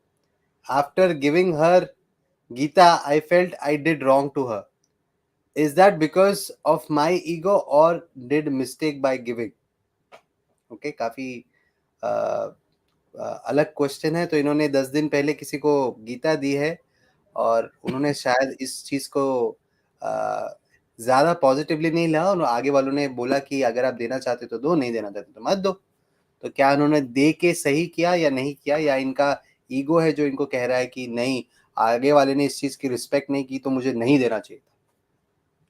नहीं, कोई बात नहीं, आपने अच्छी चीज दी है तो क्या बुराई है उसके अंदर। अगर आपने अच्छी चीज दी है, चाहे आपने ईगो के कारण भी दिए हों या किसी और कारण दिए हों, तो भी सामने वाले का भला तो होगा ही होगा। तो आपने कोई गलत नहीं किया, लेकिन आप ये देख सकते हैं कि कहीं आपने कोई गलत व्यवहार तो नहीं किया उनके साथ में जो उनको हर्ट करे, ये जरूर देख सकते हैं। तो भगवत गीता आप किसी भी तरीके से किसी को भी दें, वो आगे जाके आगे जिस भी इंसान के पास जाएगी उनका भला ही करेगी। बस जरूरी ये है कि हमारा व्यवहार, कैसा भी रिएक्शन आगे से आए, उनके प्रति अच्छा ही रहे। ताकि कभी ना कभी उनके जीवन में भगवत गीता उनके लिए कुछ फ़ायदा ज़रूर कर सकती है। हमारे व्यवहार के कारण वो चीज़ डिले नहीं होनी चाहिए। तो और मणि अगर हमारे आपने बुक दिया भी है तो आप ज़रूर उन्हें प्रसाद बाद में ज़रूर दे सकते हैं। अगर बुरा भी लगा है तो फिर उनको प्रसाद खिला दीजिए तो और अच्छा रहेगा। अमेज़िंग। तो मणि हमारे नेक्स्ट क्वेश्चन की तरफ, हमारा नेक्स्ट क्वेश्चन आ रहा है प्रवति स्वयं जी की तरफ से। पूछते हैं कि मैंने देखा मुरली कृष्ण प्रभु बहुत शांत स्वभाव से बात कर रहे हैं। मुझे गुस्सा बहुत जल्दी आ जाता है, क्या करूं? I am 21 years old girl and I chant Hare Krishna daily. तो ये आपके शांत स्वभाव से बहुत प्रभावी हैं कि आप बहुत शांत तरीके से बात करते हैं। इन्हें भी गुस्सा बहुत आता है, तो ये आपसे टिप्स चाहते हैं कि किस तरीके से ये अपने गुस्से को कंट्रोल कर सकती हैं। ये 21 साल की युवती है और रोज हरे कृष्णा महामंत्र का जप करती हैं। तो ओके, तो पहली बात, मुझे भी गुस्सा बहुत आता है और आप 21 साल की हैं और मैं पिछले 25 सालों से गुस्से को कंट्रोल करने का प्रयास कर रहा हूँ। कैमरे के सामने तो शांत रहना एक बात है, माइक पे शांत रहना एक बात है, वो अभ्यास से आ सकता है। लेकिन व्यक्तिगत जीवन के अंदर तो जैसे हम हिंदी में कहावत सुनते थे, करत करत अभ्यास के जड़मति हो तो सुजान, रसरी आवत जाओ तो सिल पर पड़त निशान, या practice makes a man perfect, God help those who help themselves. तो अच्छा है आप रोज जप करते हैं और आप गुस्से को अपना दुर्गुण मान रहे हैं, ये बड़ी अच्छी बात है। तो इस पे प्रयास कीजिए। और जो लोग मेरे साथ रहते हैं वो तो जानते हैं अच्छे भली भांति प्रकार से कि मुझे कितना क्रोध आता है ना? लेकिन हमें जब कोई फीडबैक दे तो हमें क्रोधित नहीं होना चाहिए कि नहीं, नहीं ये है, हम फीडबैक को लें। और यदि कोई आपको बताए तो आप उनसे प्रार्थना कर सकते हो, उनसे बोल सकते हो कि प्रार्थना करें कि आपका अनर्थ दूर हो। बाकी जो आपको हेल्प कर सकता है एंगर कंट्रोल करने के लिए, वो ये है स्क्रिप्चर्स के अंदर जब ध्रुव महाराज चौथे स्कंद के अंदर जब अति क्रोधित हो जाते हैं, अतिरोष, तो ऐसे कई पास टाइम्स हैं और जहाँ पे क्रोध के इल इफेक्ट्स बताए गए हैं और कैसे एंगर को मैनेज किया जाए, कैसे अपने इमोशंस को मैनेज किया जाए, भगवत गीता के अंदर भी और श्रीमद् भागवतम के अंदर भी। वहाँ से पढ़ करके हम ज़रूर समझ सकते हैं। और दूसरी बात है, देखिए जितना हम गुस्सा करेंगे हमारे रिलेशनशिप उतने खराब होंगे, हम और ज़्यादा उससे नेगेटिव जोन में जाएंगे। ये किसी प्रकार से हमें हेल्प नहीं करने वाला है, रादर डिटेरियोरेट ही करेगा। और बाकी ये है, keep trying keep trying keep trying until you succeed, है ना? जब तक आप सफल नहीं होते तो बस आप ये ज़रूर देखिए, अगर आपको अभी 100% गुस्सा आता है तो आप प्रयास करो कि 3 महीने बाद आपका गुस्सा 90% आ जाए। कम से कम 3 ऐसी परिस्थितियां जरूर हों जहां पे आप पहले क्रोधित हो पाते, इस बार नहीं हो पाओगे। तो आपको ये ज़रूर लगना चाहिए कि हाँ, गुस्सा आप कंट्रोल कर पा रहे हो, कृष्णा कॉन्शियसनेस या जो आप अभ्यास कर रहे हैं वो आपको हेल्प ज़रूर कर रहा है। एक दिन में तो नहीं जाएगा, देखो आप ये सोचो, लेकिन आप प्रयास कर सकते हो। फिर आप धीरे-धीरे करके 2%, 4%, 5%, और कैसी परिस्थिति में गुस्सा हो भी गए तो आप रिफ्लेक्ट करो, क्या बेटर तरीका हो सकता था इस परिस्थिति को हैंडल करने का। उससे डिप्रेस मत हो जाइए कि मैं इस गुस्से को कभी दूर कर ही नहीं सकती। आप ये सोचो कि नहीं, संभव है, आप प्रयास करते रहिए, जब कृष्ण की कृपा होगी अवश्य आप कर पाएंगे। अमेजिंग। और अब हरे कृष्णा टीवी पे एंगर मैनेजमेंट पे काफ़ी हमने सीरीज ली है, आप उसको भी देख सकते हैं। उसमें आपको, क्योंकि अभी समय का अभाव है, हम डिटेल में तो नहीं बता सकते, बट वहाँ पे हमारे गेस्ट ने डिटेल में इन सब चीज़ों को समझाया है। तो आप हरे कृष्णा टीवी पे इस पर सर्च करके ज़रूर ज़्यादा समझ सकते हैं। तो बढ़ेंगे हमारे नेक्स्ट क्वेश्चन की तरफ। हमारा नेक्स्ट क्वेश्चन आ रहा है संदीप अस्वर जी की तरफ से। पूछते हैं कि daily routine of ISKCON full time volunteer. तो ये जानना चाहते हैं कि एक full time volunteer of ISKCON की क्या डेली दिनचर्या रहती है। मेरे हिसाब से जैसे बोलते हैं ना कि the taste of pudding lies in eating, कि गुलाब जामुन का मैं आपको डिस्क्राइब कर सकता हूँ कि ब्राउन कलर का होता है, चाशनी में डूबा होता है, उसकी ये विस्कोसिटी होती है और एटसेट्रा एटसेट्रा एटसेट्रा, लेकिन मज़ा तो तब आएगा जब आप गुलाब जामुन को खाएंगे। तो मेरे हिसाब से आप कुछ समय रह के हमारे साथ इसका आस्वादन कर सकते हैं, बट तो ज़्यादा आपको आनंद आएगा इस रूटीन के अंदर। स्टिल टेम्पल के अंदर 4:30 बजे भगवान की मंगल आरती होती है, उसके बाद जपा होता है, उसके बाद दर्शन आरती, गुरु पूजा और भागवतम क्लास और फिर प्रसाद। तो 4:30 से लेके 9, 9:30 बजे तक ये रूटीन चलता है। उसके बाद डिवोटीज अपनी सेवाओं के अंदर, अलग अलग प्रीचिंग प्रोग्राम्स के अंदर या जो भी उनकी सेवाएं हैं, बुक डिस्ट्रीब्यूशन, कीर्तन इत्यादि, तो वो सब किया करते हैं। और शाम को फिर प्रोग्राम होता है, या तो मंदिर के अंदर या बाहर। और इस प्रकार से पूरा दिन शास्त्रों को पढ़ने और शास्त्रों को दूसरों को जो है पहुँचाने में, इस ज्ञान को या सुविधा प्रदान करने के अंदर, इसी में हमारा जीवन जाता है बेसिकली। तो अब आगे बढ़ने से पहले मैं एक अनाउंसमेंट करना चाहूँगा। हमारे शो एक मुलाकात कृष्ण भक्त के साथ में कल हमारे पास एक बहुत ही स्पेशल गेस्ट आ रहे हैं। हमारे साथ कल जुड़ने वाली हैं दैवी शक्ति माता जी, जो कि एक प्रभुपाद डिसाइपल है।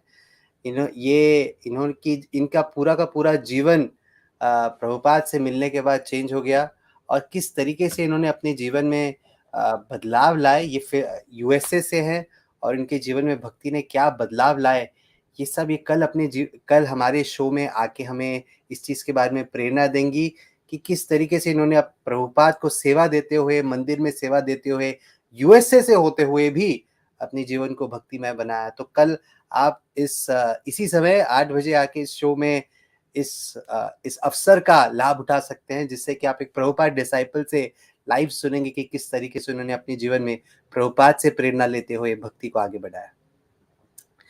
तो मुरली कृष्णदास जी, थैंक यू सो मच। आज आप हमारे शो में आए और आपने इतने सारे ऑडियंस के क्वेश्चन का आंसर दिया, और आप अपने जीवन से हमें इतनी सारी प्रेरणा दी। जाने से पहले मैं चाहूंगा कि आप हमारे दर्शकों को आखिरी प्रेरणादायक शब्द क्या कहना चाहेंगे? मैं उन्हें यही कहूँगा, सबसे पहले तो कि कल का शो ज़रूर अटेंड कीजिए। देवी शक्ति माता जी जो है वो अमेरिका से होते हुए भी हिंदी बोलती हैं, और प्रभुपाद जी की बहुत समर्पित शिष्या हैं।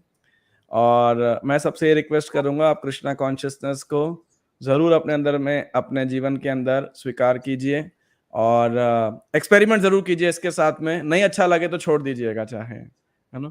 लेकिन सही मार्गदर्शन में ज़रूर एक्सपेरिमेंट कीजिए, क्योंकि आजकल सोशल मीडिया का ज़माना है, तो अनेक प्रकार के हमें जो हैं मार्गदर्शन प्राप्त हो सकते हैं। तो ऐसा मार्केट में जैसे चूज़ करने लायक बन जाता है। लेकिन मेरा सजेशन ये है कि आप भगवान से प्रार्थना करके अच्छे भक्तों और अच्छे व्यावहारिक मार्गदर्शन में रह के भक्ति को ज़रूर एक्सपेरिमेंट कीजिए और एक्सपीरियंस कीजिए। And I am 100% sure each of us will have extraordinary experience and very sweet experience, because Krishna is the most sweetest person. Krishna जो है सबसे मधुर, सबसे प्रभावशाली and the most amazing personality. And when we are Krishna consciousness, when we are Krishna conscious, we'll experience that amazing sweetness and amazing reciprocation from the most amazing personality, the supreme personality of Godhead, Krishna. Amazing, thank you so much प्रभु जी।